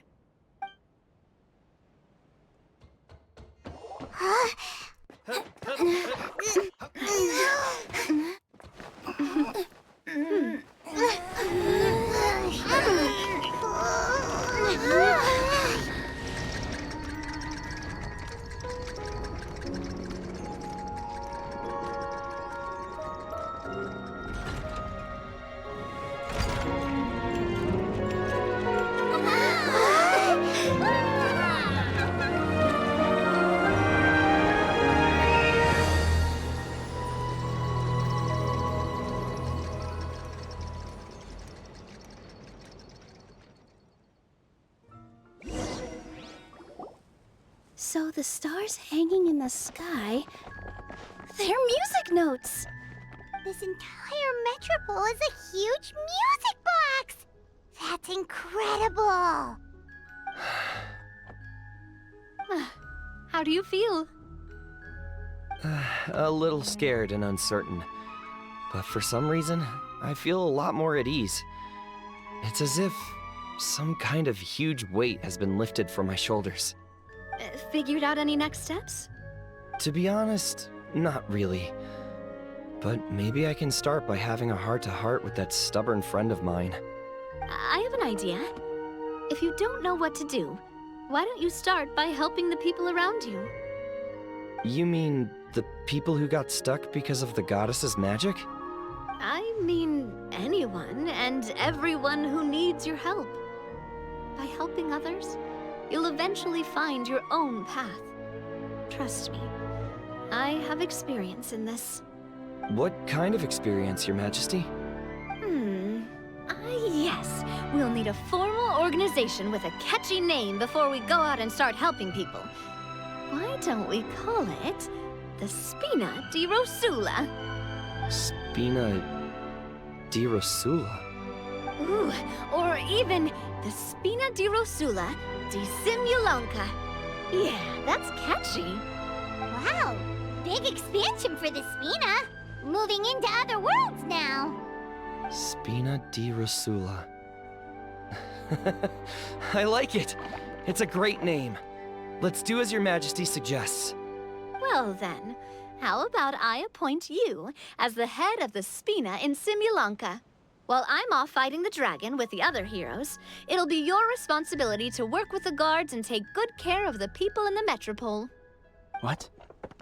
You're planning on fighting the dragon? But no, Your Majesty, you must reconsider! He's right.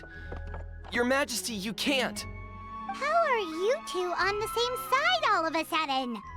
Perhaps Your Majesty is unaware of this. The great dragon suddenly broke out from the Titanium mines one day and tore the end of the world to pieces. After that, it spat out a strange fog that surrounded a whole island. No one knows what lies beyond the fog, and no one knows what has become of that poor island. Before Your Majesty arrived, we dispatched many soldiers to fight the dragon, but none came back alive. Yikes. Sounds worse than we thought. Isn't that all the more reason for us to go? There could still be guards trapped there, waiting for someone to rescue them. King Navia is right. We cannot simply stand by and watch as the people of this world suffer. Very well. Though I have not served by your side for very long, Your Majesty. 2 days is enough for me to have learned that once your mind is set, any attempts to change it are futile. You're a pretty good judge of character. He probably didn't mean that as a compliment. Since you're serious about this, I won't try and stop you. There's only one way to reach the end of the world, and that's by taking the Maritime Express. Oh, right! So there's a line going there too? Yes, it was originally built to serve the workers commuting to the Titanium mines, but it has been abandoned since the dragon attack. I'll tell the conductor to wait for you at the platform by the side gate to the Metropole first thing tomorrow morning. You're embarking on an extremely dangerous adventure. Please be careful, Your Majesty and friends. Oh, thank you for your concern. While I'm gone, I leave the Metropole in your capable hands. Yes, Your Majesty! Just call me boss from now on. That's what everyone in the Spina calls me, and it's what I'm used to.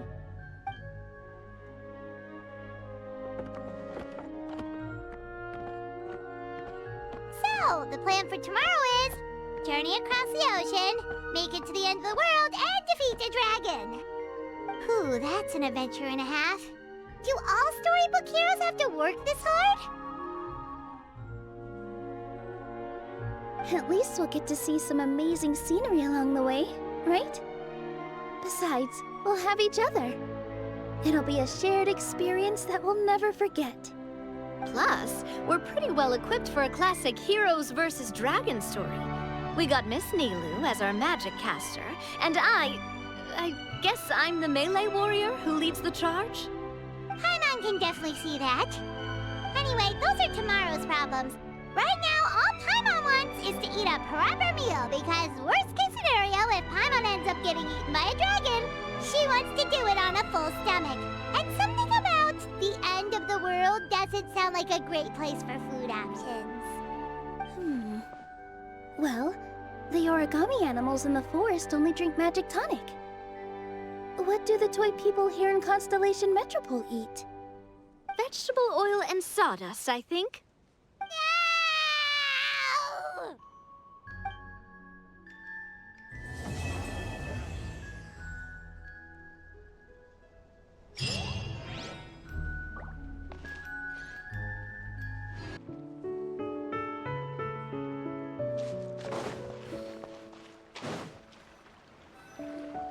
Carriage inspection, check. Wheel and axle inspection, check. Power inspection. Good morning, Mr. Wheel. Oh, good morning, heroes of Simulanka. Hey, our old friend Wheel is the driver again. That already puts Paimon at ease. Are you certain you don't want us to accompany you, Your Majesty? I am. You can leave the dragon slaying to us. My partner's a pro. She does it all the time. What remarkable friends Her Majesty has. With such great heroes by your side, I'm sure you'll best the dragon with ease. We won't keep you any longer. All right, then. Look after the city for me while I'm gone. Yes, Your Majesty. Just leave it to us. I think we're all set. Time to depart. Next stop, the end of the world!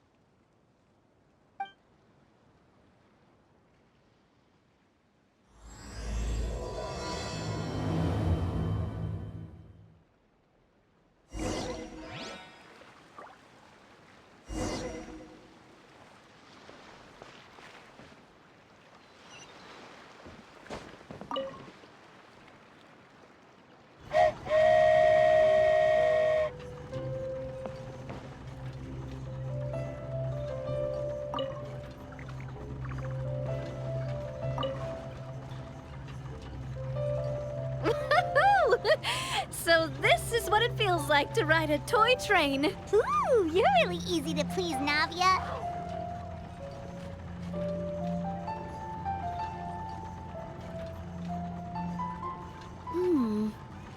Looks like the fog ahead is getting thicker.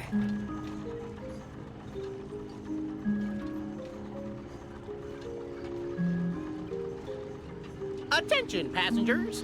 We've arrived at the transfer point. All change, please, all change.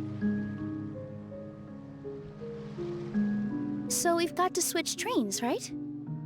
Huh? What's that? It looks like... Haley Churls, they've taken over that platform! Huh? What do we do? Just find somewhere to hide, Mr. Wheel. We'll take care of them.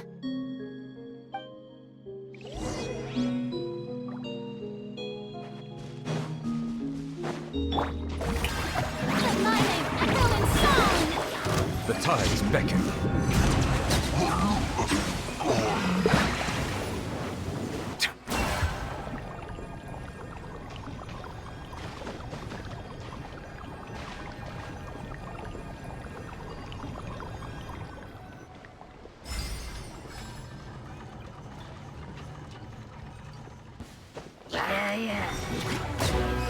Bow your head.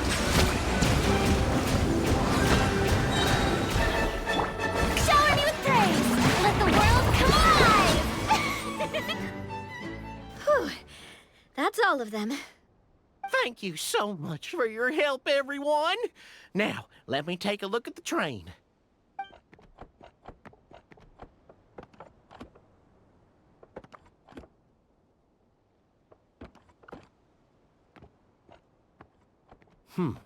The carriage is a little scratched up, but there doesn't seem to be any real damage. And the engine's still operating normally, so I think we're good to go. Wonderful. Let's keep going then.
Go forth and witness this world, my... Make sure to be nice to everyone.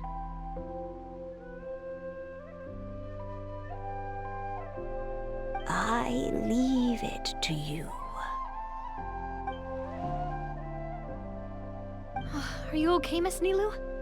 I'm fine, but I think the Traveler is still unconscious.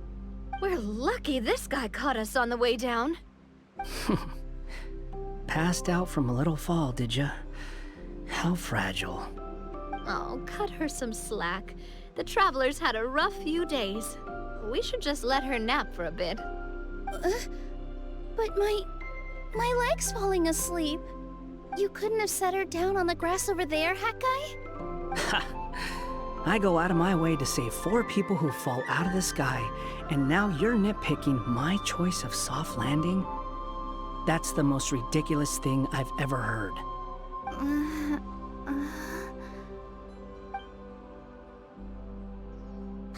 She's awake. Morning, sunshine. You were having a nice little dream there, weren't you? Not gonna lie, it was kind of adorable.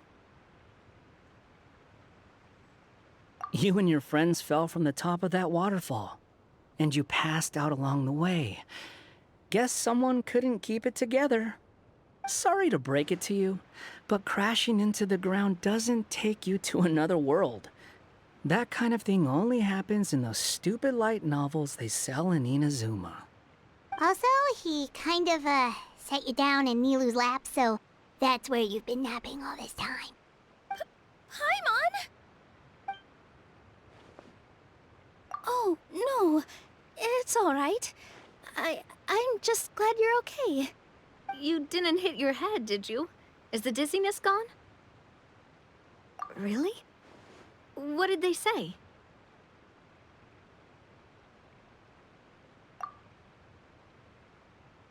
The fog you see around here can have a hallucinatory effect. Apparently, it's the work of that dragon.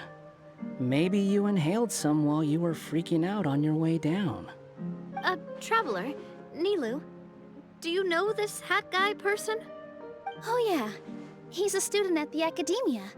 We met during the last Inter-Darshan Championship. He was representing the Vahumana Darshan. Well then, hello there, friend. I'm Navia, the president of Spina di Rosula. It's very nice to meet you. So, should I just call you Hat Guy as well? Seems like that's what everyone's calling you. Sure. Whatever. Wait, Hat Guy. What's that sword around your waist? An unwelcome encumbrance, that's what. I've had it ever since I woke up here. Tried to toss it, but no matter what I do, it always reappears. Such a pain.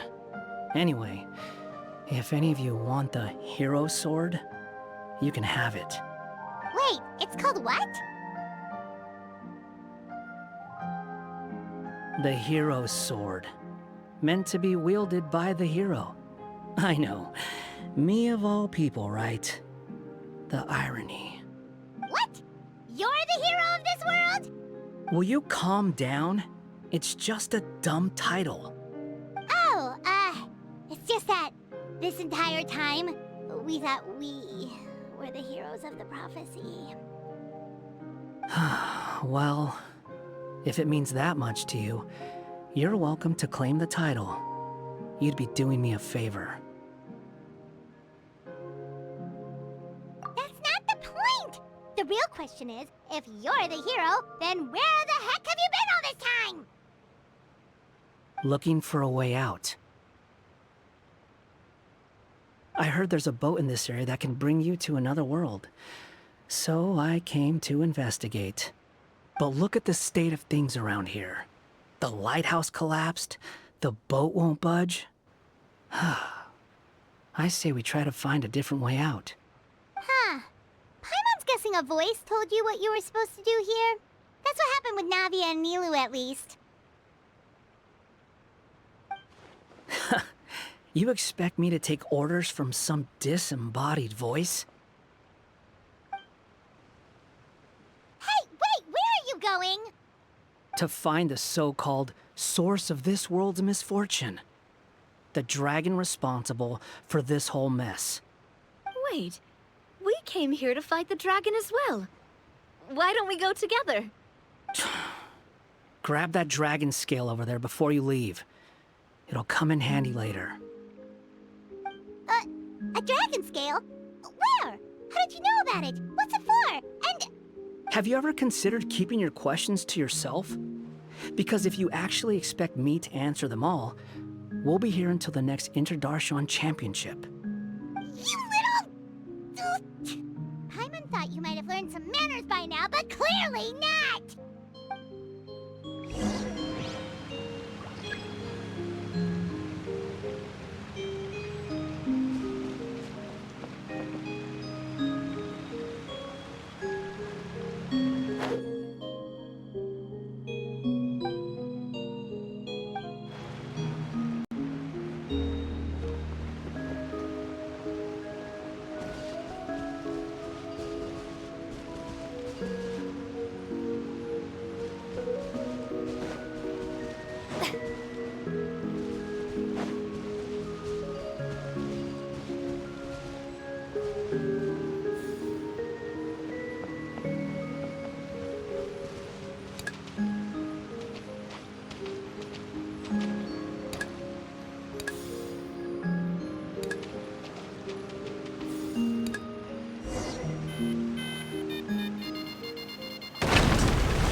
she do it, right?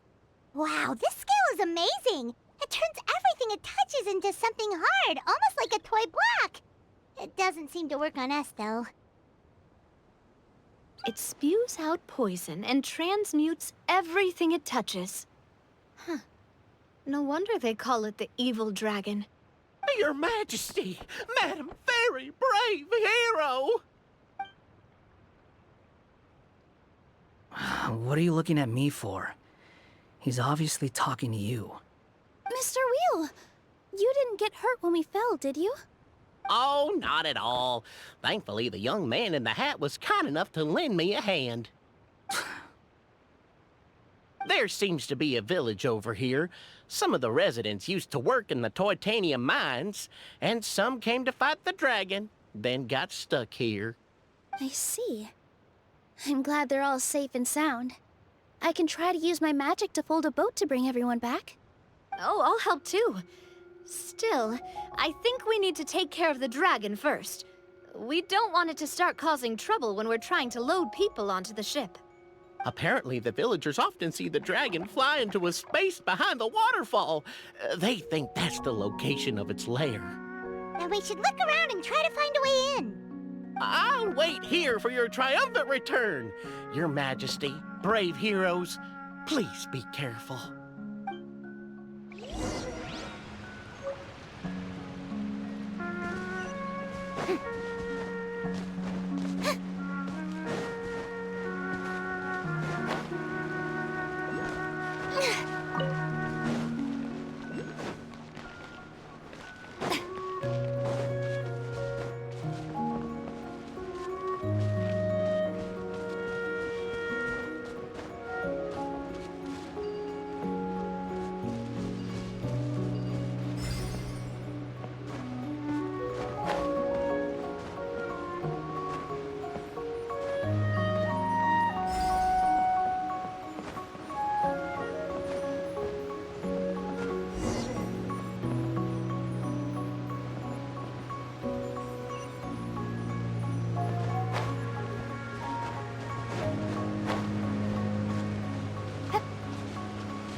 Quick, take out the dragon scale. Wait, but... No. Paimon doesn't need to ask you anything. The dragon scale can turn anything it touches into toy blocks, so... Aha! You want to use it to block off the water! See? Paimon can figure things out all on her own.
something with which to commemorate this occasion.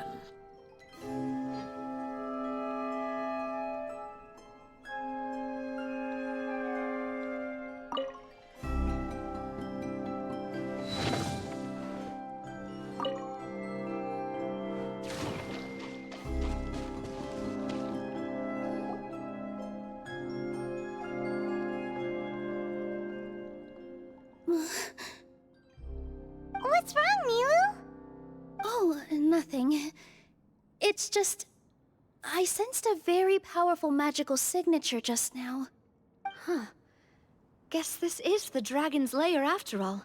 Huh? When did you put your hat on? Well, we're getting ready to fight, aren't we? I feel more comfortable in my regular outfit. Hat Guy also put away that sword around his waist. Should have never had to use this thing to begin with. Do you need to do anything to prepare, Traveler? Paimon's getting kind of nervous seeing everyone else serious like this.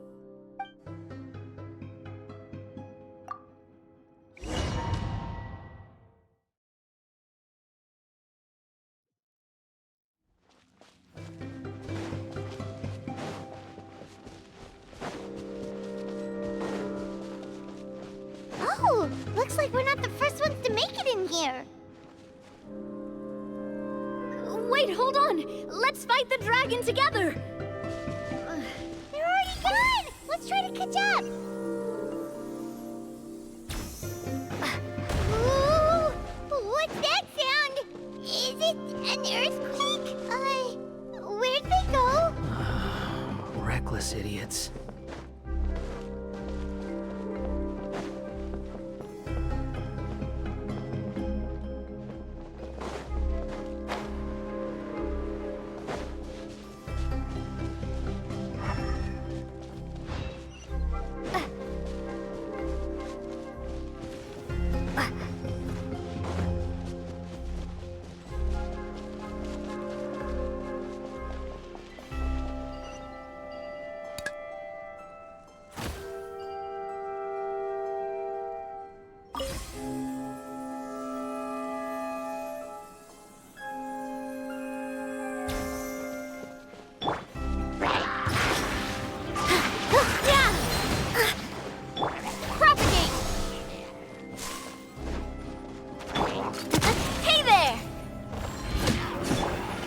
Squall Fury!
This space is completely empty.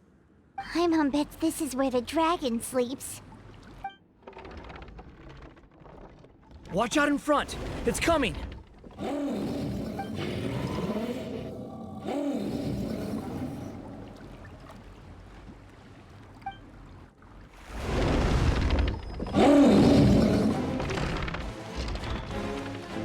Whoa, that dragon is huge! And it just attacked us without warning!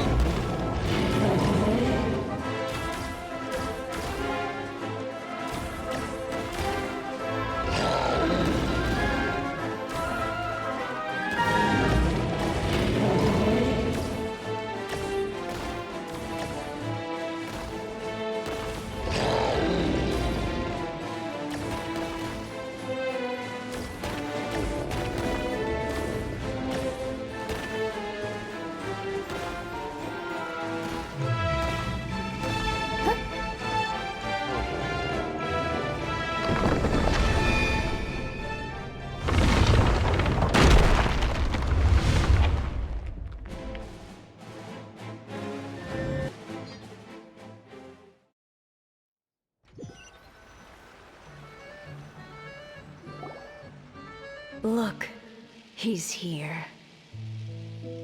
Ah, another new soul has joined this world.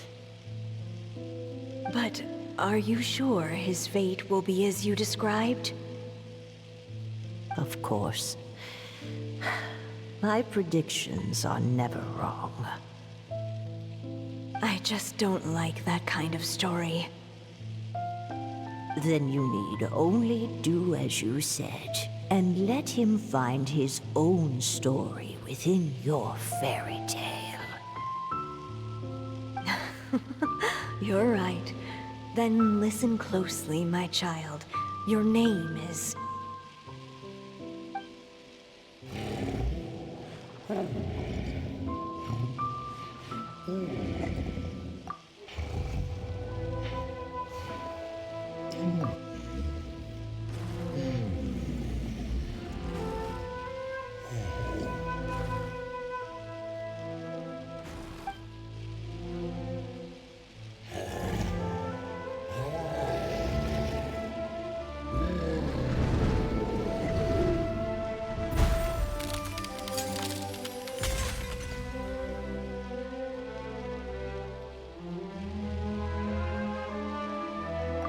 It's the dragon! The dragon that destroyed the Titanium mines!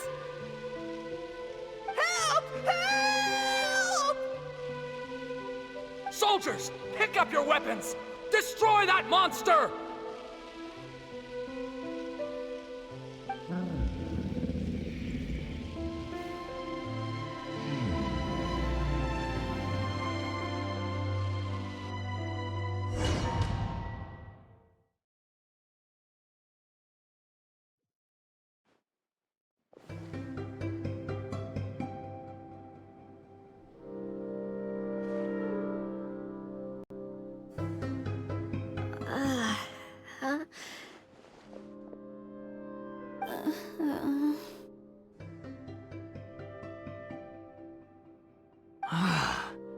How many times am I going to have to save you?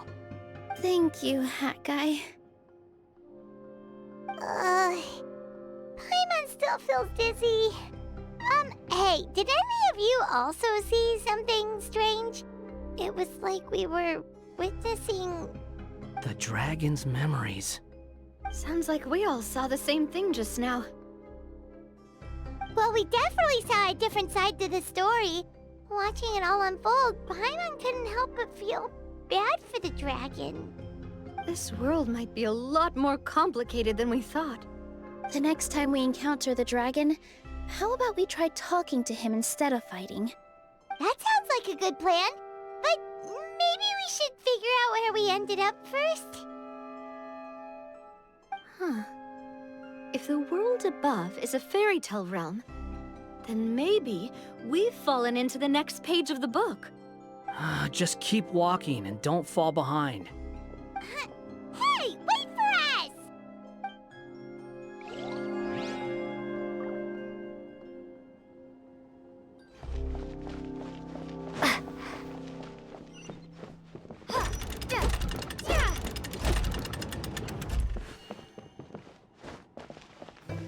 Wow, this place looks a lot different from the dragon lair.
A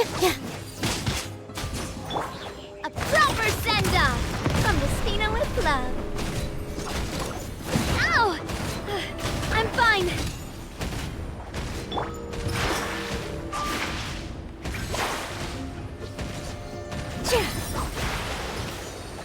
Propagate! Germinate!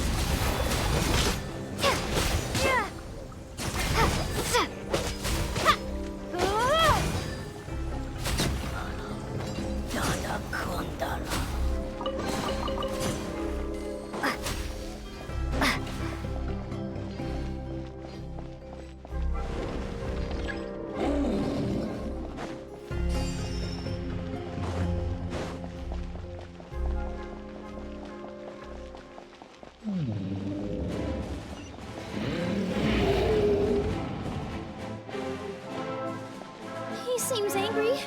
We just want to talk to you.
It was destroyed by that evil dragon!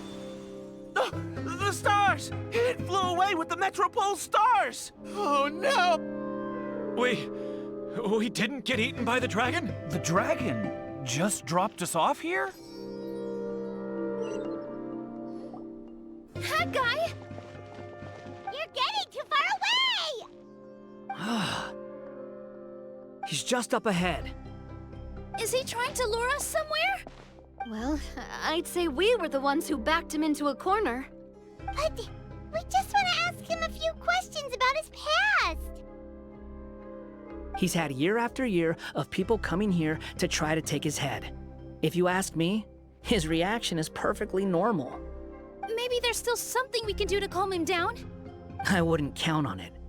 Maybe his earlier attacks were just a warning. But now, he's actually getting serious. Prepare for a final battle. Sometimes, it takes a little force for someone to finally wake up.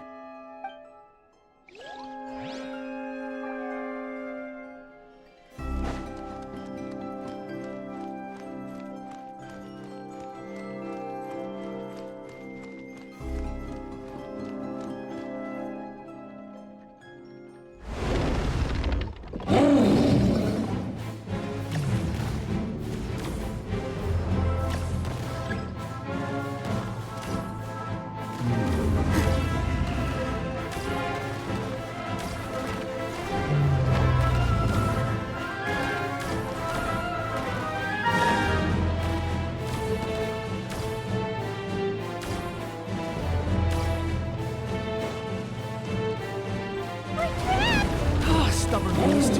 You really want to get beat up that bad?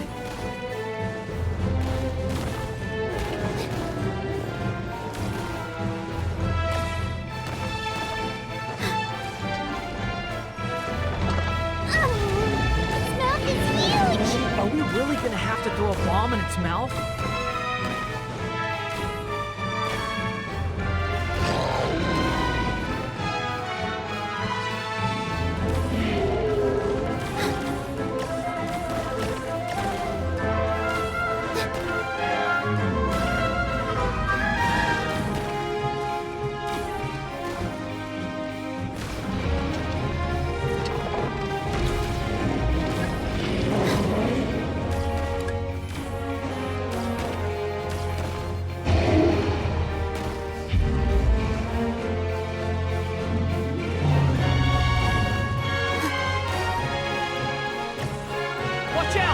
If you fall, you're on your own this time.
Serious. Don't get hit!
Are we inside the black mist? I see some... Are you sure you want to create this child, Em? Even after what I told you about his fate? He will be abandoned by his creator, and eventually... I know, Bee. You've told me already. That sad story with the disappointing ending. It's what happened in the real world, isn't it? But that's exactly why I want to change things. In a different world, his story can have a happier ending. That child, his heart is so full of love. I understand, Anya.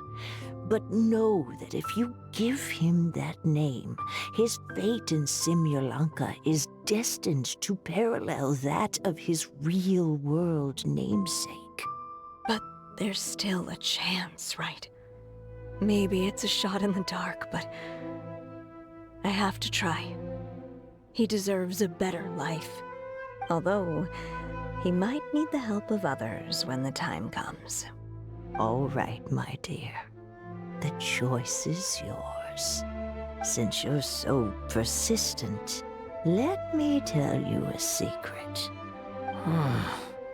More boring fate talk.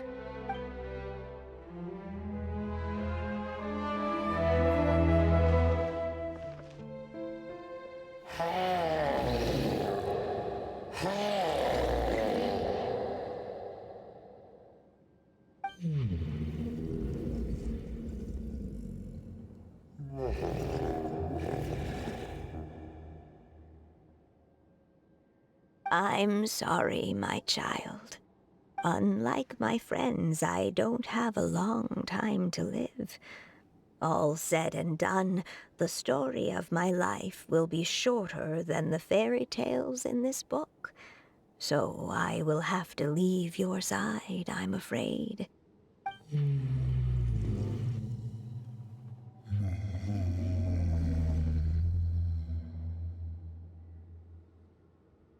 It's okay. It's okay. Once I'm gone, I will become a star in Simulanka and watch over you from above. If you ever feel lonely, just look up towards the sky.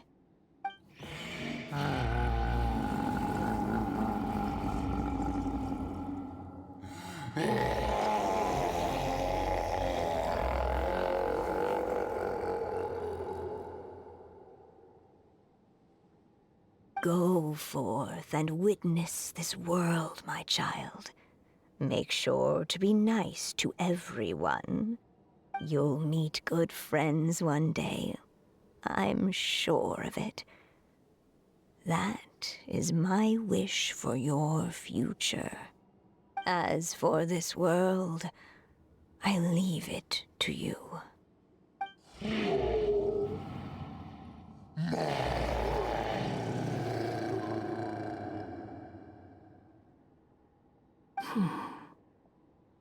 So in the end, you were betrayed too.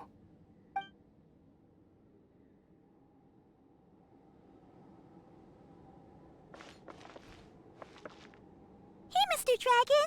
I brought you some food. You must be hungry.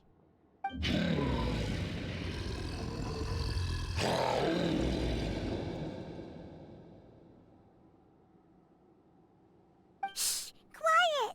We can't let anyone hear us. Everyone says you're a bad dragon, but you're always nice to me when we play together. You always help me pick flowers way up high that I can't reach.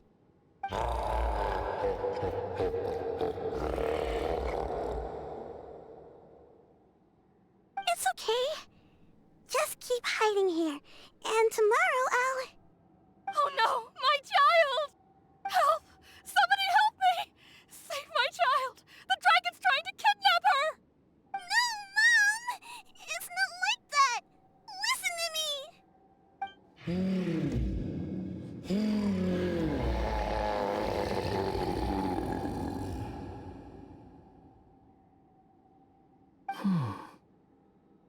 So you're hated by people too.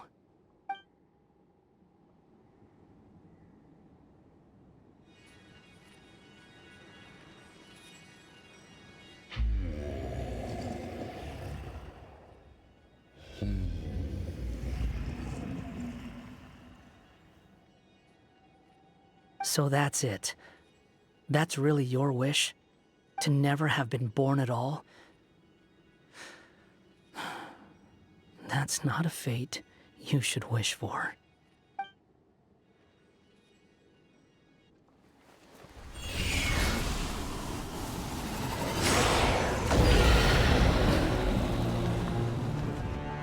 Nobody can define who you are.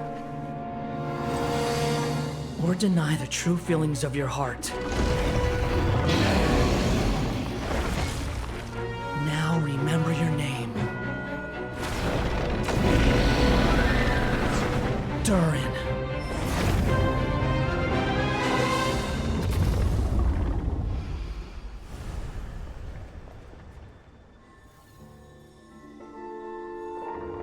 It's all right now.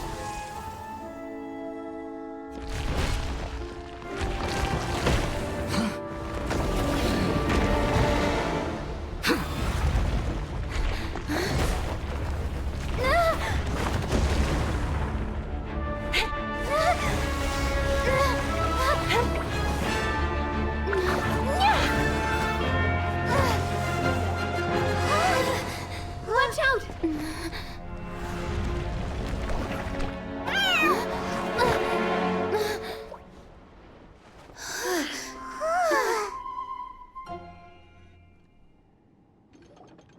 That was a close call. Are you guys all right? Back in Constellation Metropole, I heard people saying you'd gone to fight the dragon, so I followed you here. Right when I managed to catch up, I saw you fall through that hole. Wait, didn't someone else fall through just now? Shouldn't we do something? Oh yeah, Hat Guy. Well, he can fly, so he'll probably be fine. He called the dragon something earlier. It sounded like he said... Durin. That's his name. Oh, Hat Guy, you're okay. Wait, what about the dragon... Durin? He's fine. Durin. Oh, wait, that's the name of the dragon from Dragonspine, right? The one that became a part of the mountain after being slain by Dvalin? If Paimon remembers correctly, it was created by...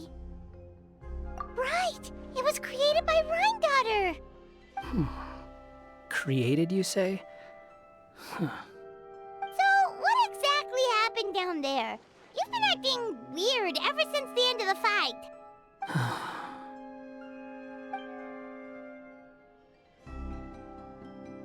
So that's the truth about Simulanka's evil dragon. What we saw in the mist weren't hallucinations, but the dragon's memories.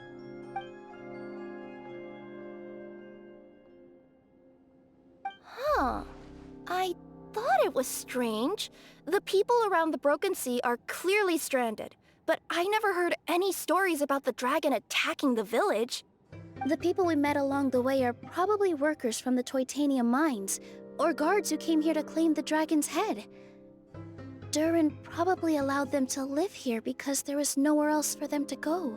When I first came to this world, a voice spoke to me and said, "You are the hero of this world. Now go forth and save the dragon." Who is the person behind this voice anyway? And why did they bring us all here? Come with me. The answer to all this can be found below.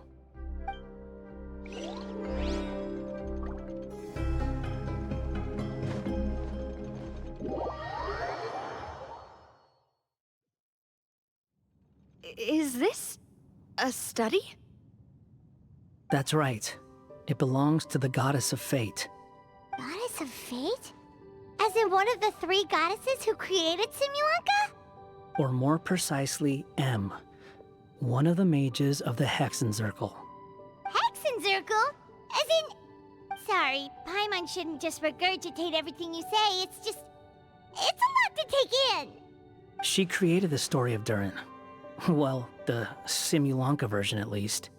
These records should cover most of what you want to know, including the identities of the other 2 goddesses.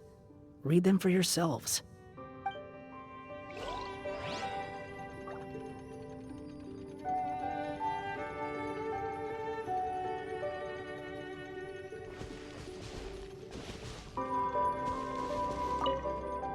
By all rights, I should have been A, since A is the first and last letter of my name. But Alice overruled me on the basis of seniority and said I should be M instead because of my middle name. She really knows how to push my buttons. Still, her magic never fails to amaze me. I still can't believe she got one of my origami frogs to start talking. Why don't I write a story with origami animals as the main characters? Let's see. Once upon a time, in a magical forest, there lived a group of animals made of paper. Barbie loves looking into the future, so she used her powers to map out the fates of all living things in Simulanka. But knowing the ending in advance takes all the fun out of the story. I think I'll make a bet with her. I believe that one day, the people of Simulanka will decide to carve their own destiny. Apparently, she wants to build a statue of herself in the capital city. Always looking to add some pizzazz.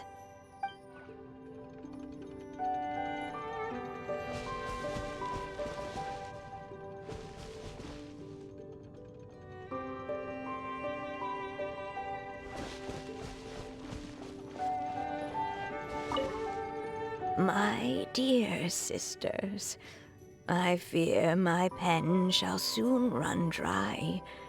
Even now, as I write this letter to you, my dexterity is all but failing me. Thank you for enjoying my stories and for creating this world for me. The time we spent together was the most wonderful youth I could have asked for. I always feel so young when we're together. A says that even after I'm gone, the goddess of fate in Simulanka will continue to exist and carry on granting people's wishes. It makes me glad. If you ever want to chat, feel free to pay a visit to the goddess statue. Just don't wish for anything weird.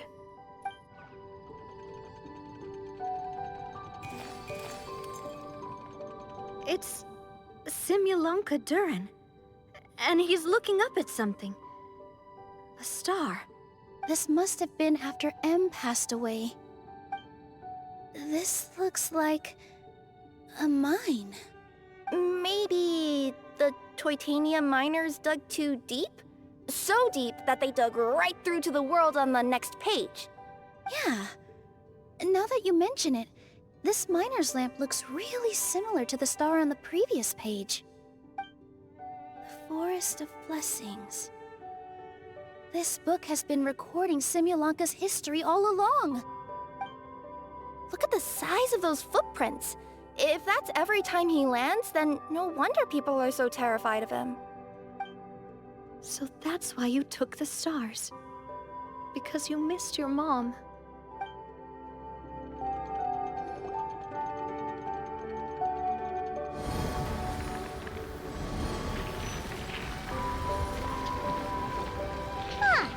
That statue looks different from the one in the Metropole. It's a different goddess. This one is the goddess of fate.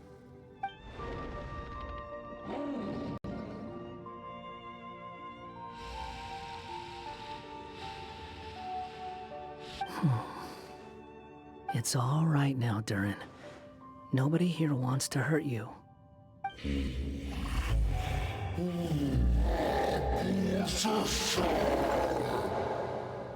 say that, Durin! Paimon made a mistake. She was wrong about you. But it's nice to talk, isn't it? Now that we've all calmed down?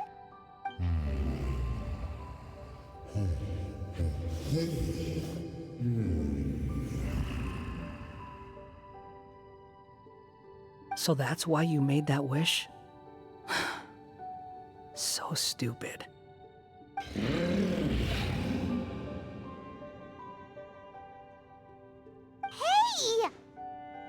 Anyone with eyes can see that all you want to do is get along with everyone.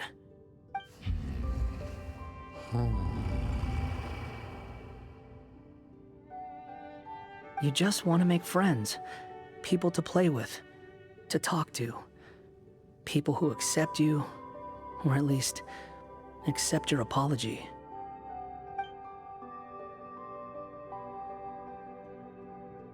Oh, you've never hurt anyone. Heck, the idea never even crossed your mind. Sure, you scared a bunch of people half to death, but that's only because they had no idea what kind of dragon you really are. Yeah. If you had a heart-to-heart with them, I'm sure they'd come to understand you and see your point of view.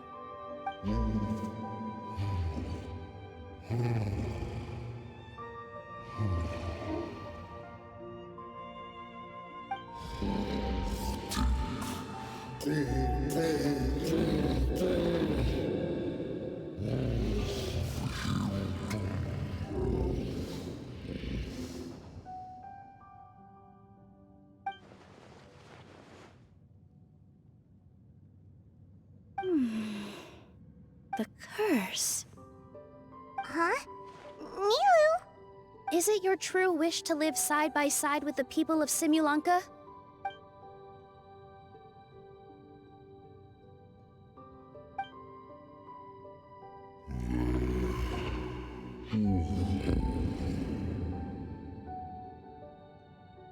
Then close your eyes and make a wish to the Goddess of Fate. We will help make your wish come true.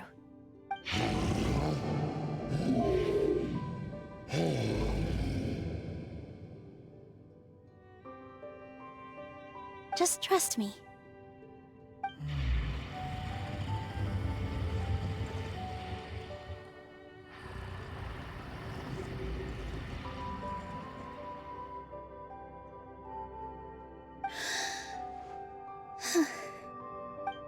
I, Nilu, the Forest Fairy, give to you my blessing and welcome you as a dweller of the forest.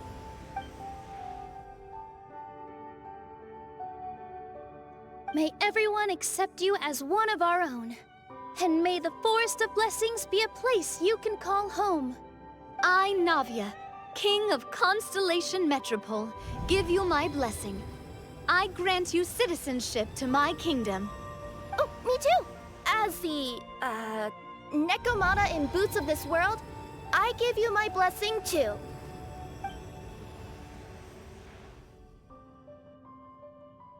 Wait, what's going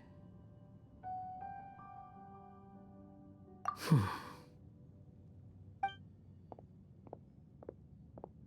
I, the hero of this world, give you my blessing. I recognize you as a resident of Simulanka. May you find acceptance in this world. Also, speaking as someone who'd like to be your friend, I wish you all the best for the future.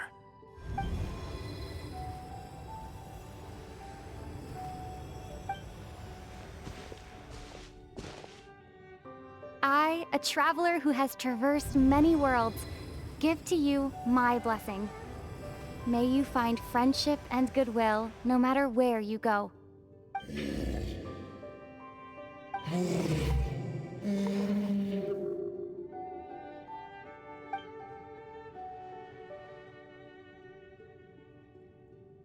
As for this world, I leave it to you.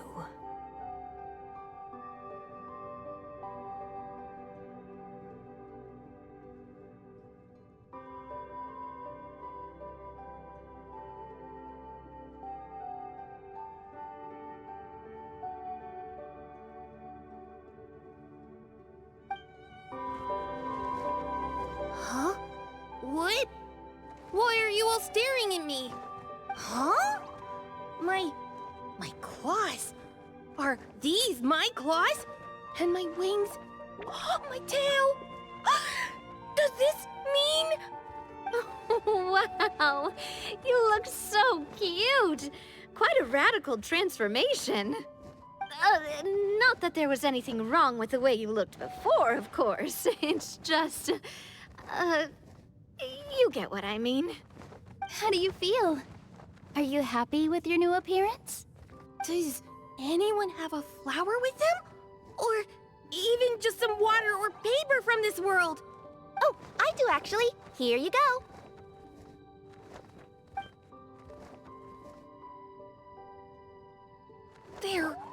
They're not changing. I can touch things without changing them. Hey, that's great! One more flying friend for Paimon! Now the residents of Simulanka won't be scared of you anymore. But what about all the things that I did before? That's simple. Just go out there and atone. You could fill in the footprints you left on the ground, or help the people around the broken sea get home. Okay. And you'll come along and help me, right, Hat Guy? Huh? Why would I do that? Because you said you wanted to be my friend. You little... Gah. Well, maybe I spoke too soon. Huh? But I thought...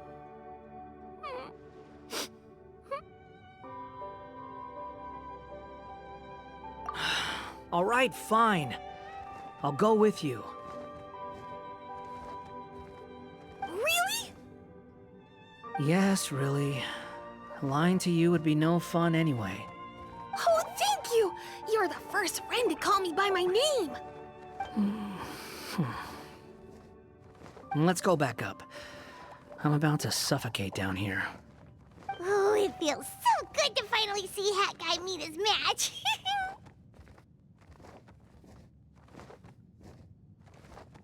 Yeah, okay. Paimon just never thought we'd see the day, that's all. All right. Let's also head back up then. Don't be scared, Durin. We'll be right by your side. Thank you for your blessings, everyone! Oh, this is the happiest day I've had in a really long time!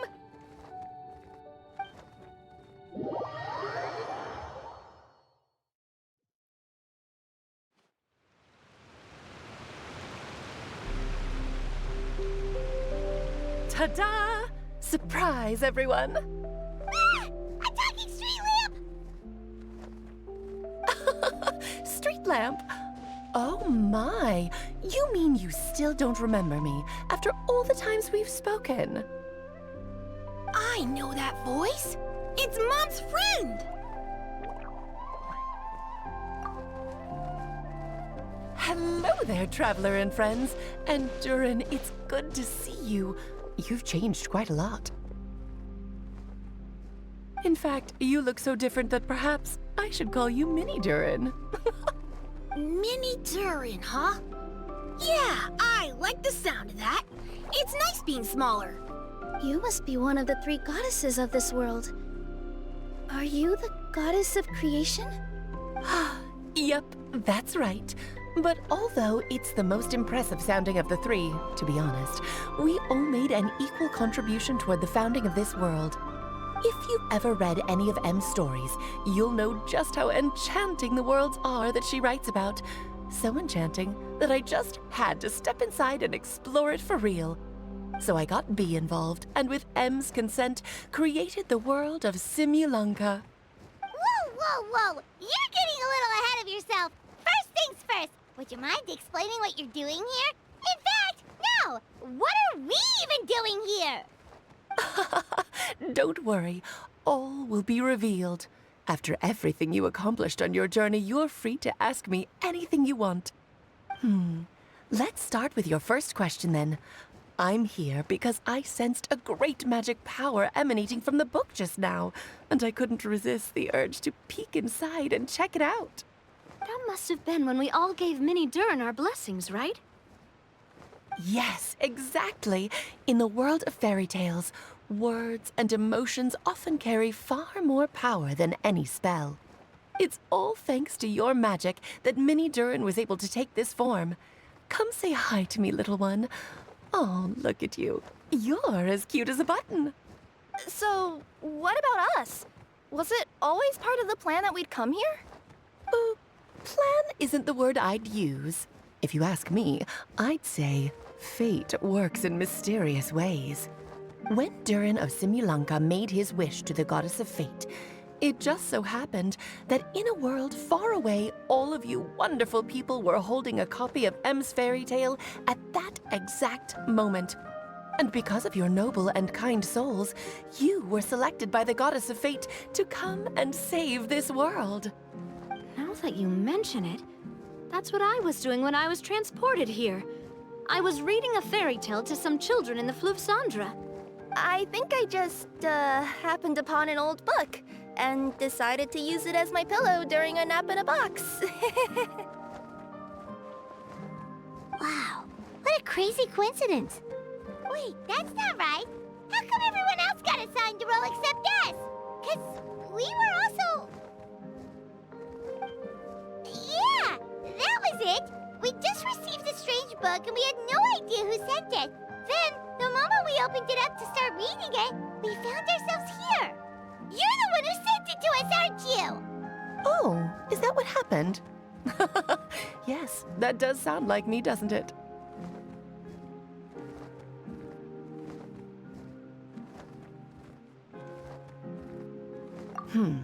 Good question. Why indeed? Maybe I thought this was such a good story it simply had to be read by someone. As the traveler and witness of many worlds, how could I let such a beautiful place pass you by? I can sense that your blessing for Minnie Durin was a very special one. With this blessing from beyond the story, he might even be able to explore worlds outside of this one. Teyvat, you mean? That's right. In fact, back when we were first creating Simulanka, Em told us that she hoped the people of this world would one day be able to explore the wider world beyond. Every story has an ending, but if the story becomes reality, it should have the right to choose its own path. So, in other words, the predestined lives these people lead were always going to disappear one way or another. Wait, so even if the people here get to go to other worlds, surely there's gotta be a way we can leave too, right? Don't you realize you've been able to leave all along? Huh?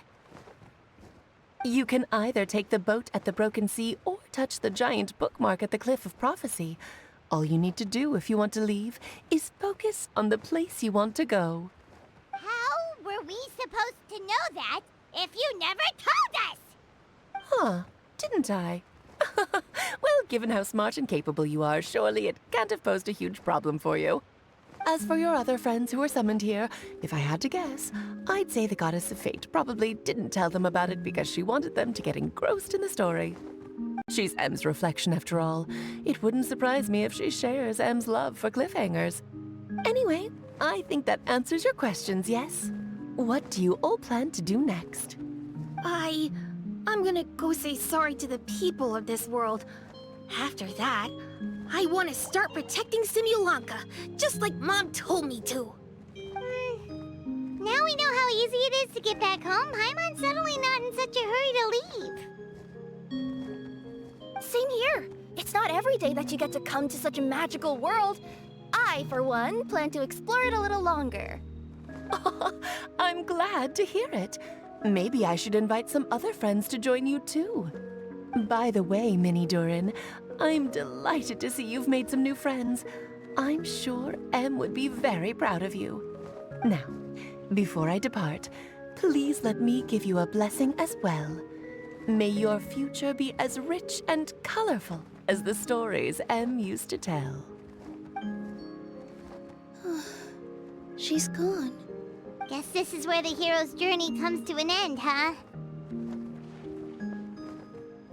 Ah, but it's also where a new journey begins. The adventures of Minnie Durin and friends. Huh? An adventure for me? You bet. For starters, I'd love to introduce you to my other friends in the forest. Even though there have been some misunderstandings in the past, I'm sure they'll welcome the new you with open arms.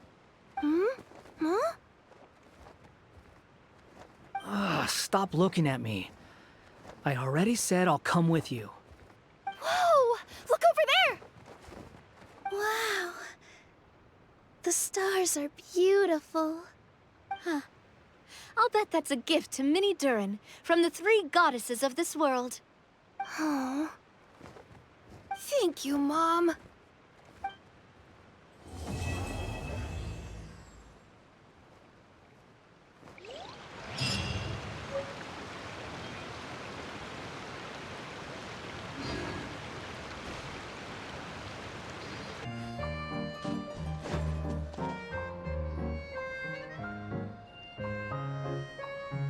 Here's your 2 magic tonics. Why, thank you, young lady. And might I add that you're looking quite lovely today. Jean, come on, take a seat and let's have a drink. I ordered one for you as well. But is this really appropriate? I mean... Still worried about Klee? Relax. Albedo's with her. She'll be fine. Kaya and Master Jean! What are you two doing here? Oh, look who it is. The Traveler and Paimon. You must be the pleasant surprise that Miss Alice told us about. Greetings to you both. This is one place I didn't expect to run into you two. The locals here have been talking non-stop about some brave heroes who saved the world. Let me guess. You two have been up to your old tricks. Well, not just us. We only played a small part. You could say we were 2 members of the Heroes Adventure Team. Still sounds mighty impressive to me. As ever, our honorary knight is making us proud wherever they roam. That's right. We received a letter of invitation from Miss Alice, proposing that we take Klee for a vacation in Fairyland when work dies down. I wasn't sure what she meant by Fairyland at first, but if my eyes are not deceiving me, she was being quite literal. Klee ran off excitedly as soon as we arrived. I'm a little worried about her, but Albedo insisted he would look after her while we do our own thing. We could hardly say no to such a considerate offer, so I took it upon myself to bring Jean to the nearest tavern we could find. Any excuse for a drink, huh? Well, we are on vacation. It's only fair that we get to indulge ourselves a little. You're right. I should make an effort to relax and unwind. It's what Miss Alice would want, after all. Oh, wait, Kaya? What exactly did you order from the bar? The house special, of course. Best way to get a taste of the local culture.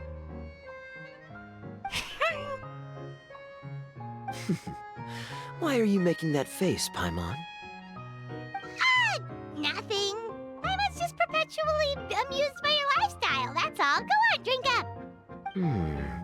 Something tells me I need to tread carefully here. Let's see, it's got a lovely color, but how about the taste? Ah.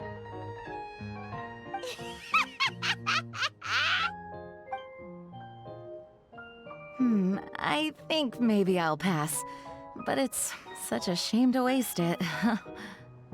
All right, Paimon. Well played. Well, Paimon got burned too, if it's any consolation. It's nothing personal. Oh, by the way, we weren't the only ones who got invited here. I saw Kale earlier. She didn't see me, though. She was making a beeline for that big tree. The Kingdom of Breezes and Bells, you mean? Oh, this is turning into a huge reunion! Maybe we should go say hi to her! All right. Well, give her my regards.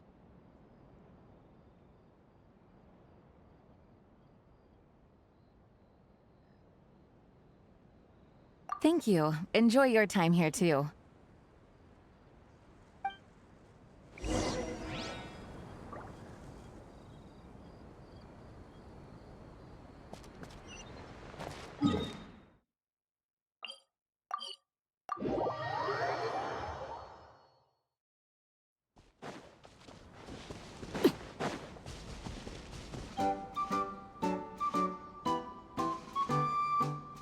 The structure of the tree houses here is nothing short of amazing. I have to write it down so I can tell Master Tighnari all about it later.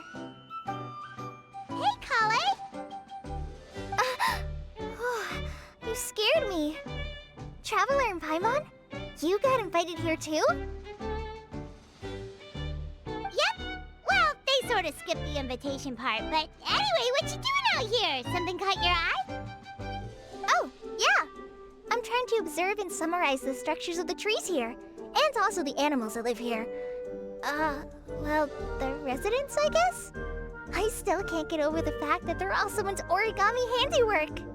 Once a forest ranger, always a forest ranger, huh? Not sure you'll be able to apply much of what you learn here back home, though, with this being a magical world and everything. What?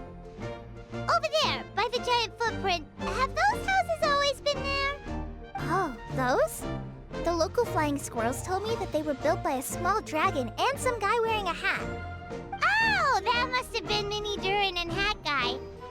Any idea where they went? Supposedly, after building the houses, they went to somewhere called, Constellation Metropole? Did I say that right? Yep, you got it. Oh, also, when the locals mentioned the dragon, did they seem at all, did they say how they felt about him at all? Now that you mention it, the atmosphere changed a little when they talked about him. Oh no.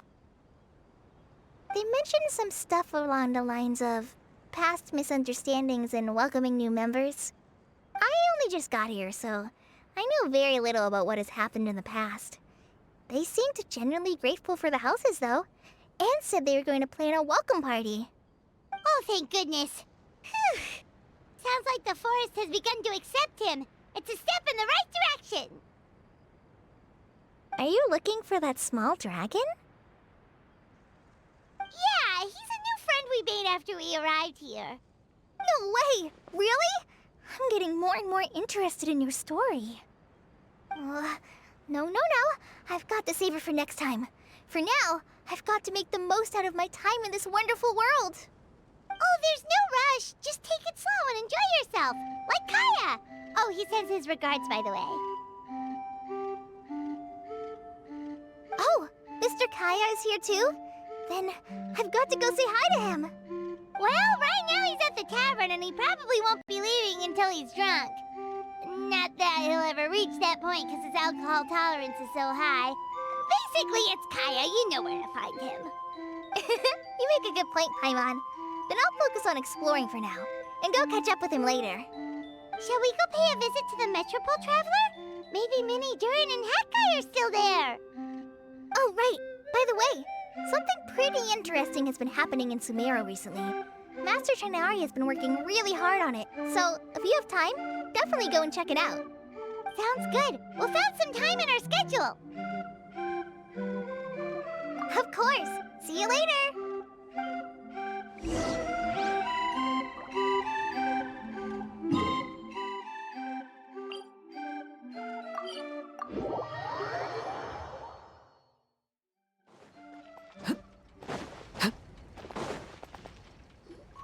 What? Are my eyes deceiving me? There is no way. I can't believe it. Hey, Mona! We heard you muttering from a long way away. What's up? Oh, is your scry glass acting up again? Oh, it's you, the saviors of this world. My scry glass is fine, but I'm not sure I can say the same about my eyes. Look! Look at this statue! What? Is it broken or something? Looks fine to Paimon. That's your master, right? AKA the goddess of prophecy? I refuse to believe it. There's no way that old hag looks anything like this.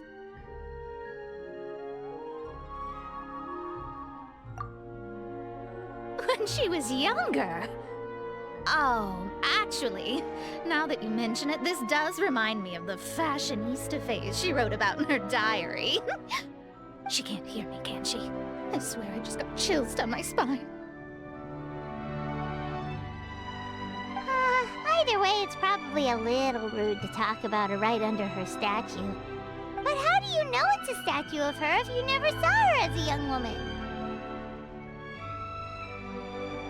I did a quick scry when I came into this world, and when I saw the star's reflections, I was at a loss for words.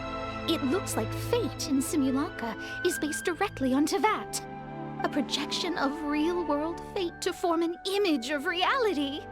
Or in layman's terms, basically the creator made this world inside a mirror or a lake, and this world is the reflection. Still sounds pretty impressive.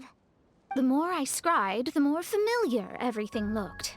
It's her work, there's no doubt about it. even so, everything's far more complex than I'd imagined. Trying to decipher it all is giving me quite a headache. I also asked the locals about her. They call her she who has dominion over the stars and the course of fate itself. Not even a pretense of humility. Clearly, she let the role of creator goddess get to her head. Not that I'm surprised in the least, of course. It certainly matches the tone of her diary. Anyway, we should change the topic. Oh, Simona, have you seen a small dragon around by any chance? He's about the same size as Paimon, but with tiny little wings. Ah, you mean the one that caused all that trouble? I haven't seen him for myself, but I heard that he came to the Metropole not long ago to formally apologize for his actions. Apparently, he brought a huge stash of Toitanium and plant oil to make amends. Most people accepted his apology, although there are some who said that they'll reserve judgment until they've seen how he acts in the future. Oh, okay. Do you know where we could find him? One moment.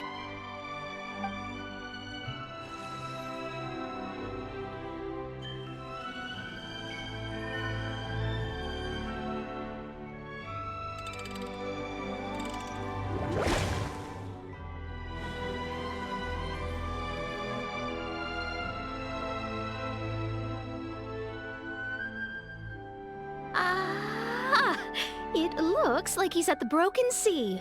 There's a big group of people with him, too. Cool! Wanna come with us? We can introduce you. I think I'll sit this one out. This might be the closest I ever get to meeting the old hag in her youth, so I think I'll spend some time seeing what else I can glean from her grand design. You guys have fun. What do you mean, be careful? Now you're making me nervous. We'll be off now. See you later, Mona.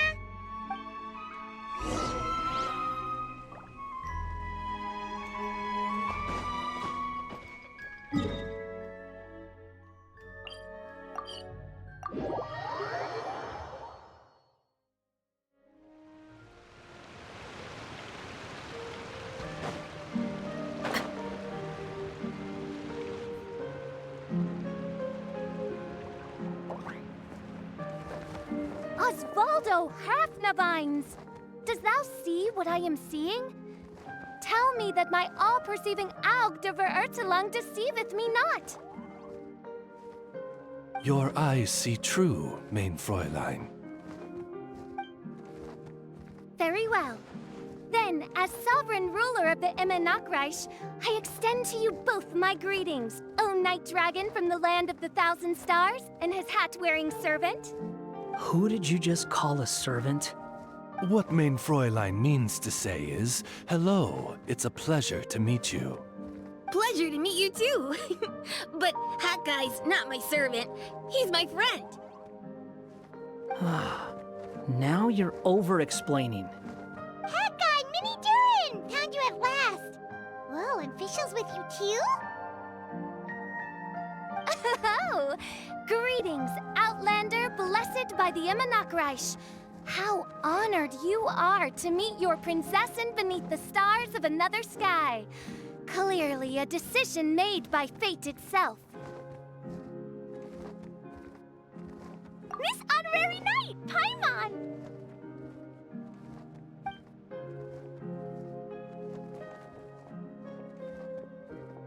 Greetings. You both look well. Hey there, Klee! Have you been having fun here? Yup, loads and loads of fun. There are so many cute animals and a magic train that was really long and a huge, huge castle and a king lives there and everything. I've been taking Klee to see all the sights. It's been a very enriching experience. Alice's magic is truly outstanding. Yeah, Mom's amazing. Klee wants to build a great big house now, too. So, your mom and my mom were friends? Mm-hmm. Our moms were friends, which makes you my big brother. My mom used to read your mom's stories to me all the time. They were great. Big brother?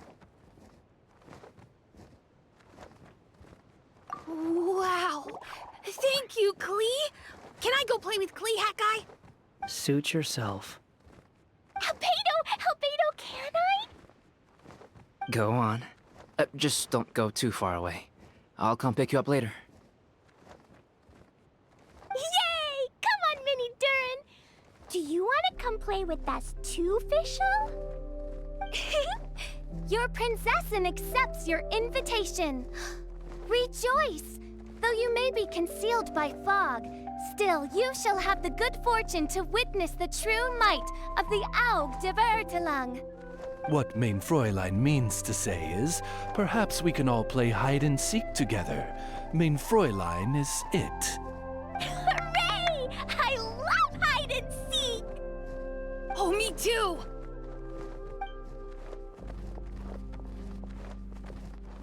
To return to our previous discussion, Mr. Hat Guy, you were telling me about a prophecy?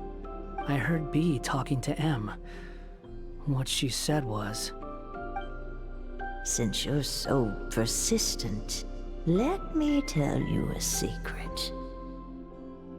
Our child will one day rise from the dead. Is she saying that Dragonspine Durin will come back to life? I only heard it in a memory, so don't hold me to it. Understood. My recent observations at Dragonspine lend credence to this prophecy as well. Durin's heart has slowly but surely been growing in vitality. The process is extremely slow, but the trend is clear. What should we do? To start with, plan for every potential scenario, including, of course, the worst-case scenario. I am well aware of Durin's past, and I sincerely hope that things never escalate to that point. Still, we need to be prepared for every possibility. If the prophecy is true, and Durin's heart will one day beat again, I'd like to hope that whatever rises from the dead is no evil dragon, if you understand what I mean. Kind of? But not really. And so, when the time comes, Mr. Hat Guy, will you and Simolanka's Durin be willing to lend us a hand in our hour of need? Huh? What's this got to do with me? You saved the Durin of this world. I don't see that as a mere coincidence. If there is any meaning to be read into the actions of the three goddesses, beyond fairy tale whimsy alone, I can only boldly speculate that the fate of this reflected world may have a reciprocal effect upon our own world. If Durin of Dragonspine will soon come back to life, we will need many Durin's help, as well as yours, given that your fates are now intertwined. Well, that's a nuisance. To be sure, it certainly won't be easy. Albedo! There's a flying paper ship over there! Can we go see it together, please? Sure. 2 seconds, I'll be right with you. Please give my suggestion some thought, Mr. Hat Guy.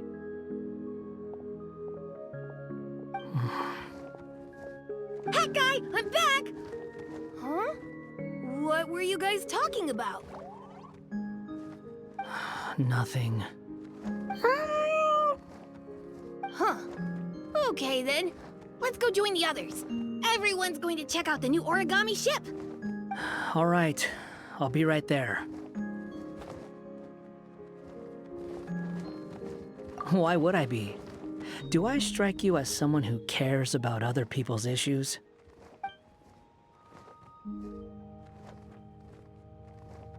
Quit trying to guess what I'm thinking. I'm leaving.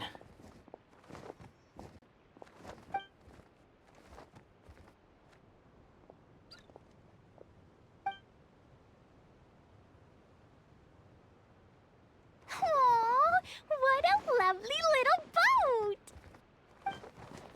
The forest fairy helped us make it.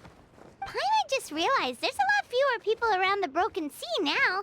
Guess most of them have made their way back to the Metropole. Does this boat have a name? I can't see one anywhere. Huh? A name? Every boat has a name. At least, all the ones I've seen before. They're usually symbolic names that represent something aspirational.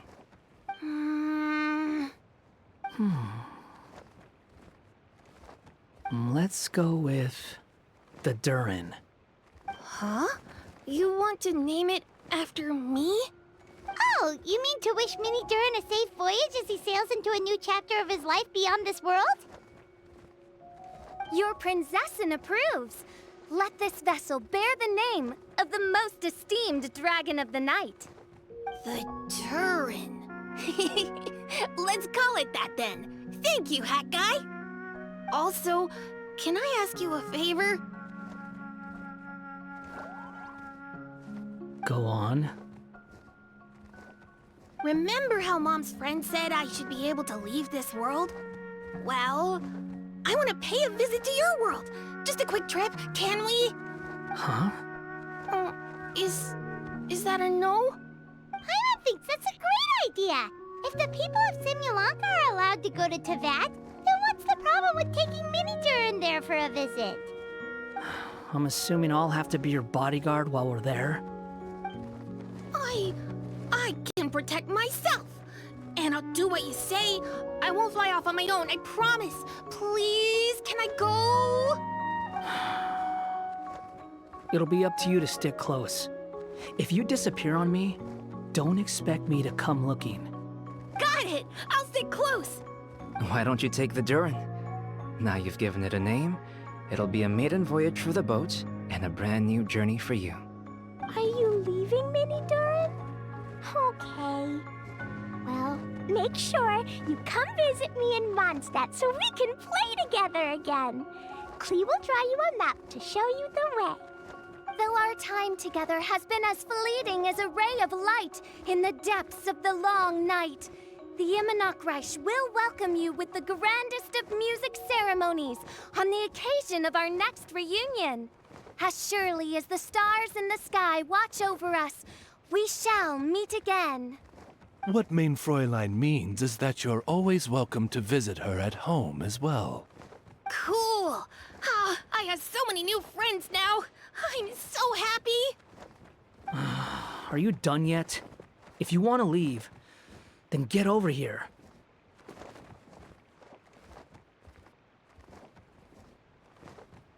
Thank you, everyone. Thank you so much. The blessings you gave me are more precious than any treasure and more beautiful than any fairy tale. Next time, it will be my turn to make your wishes come true.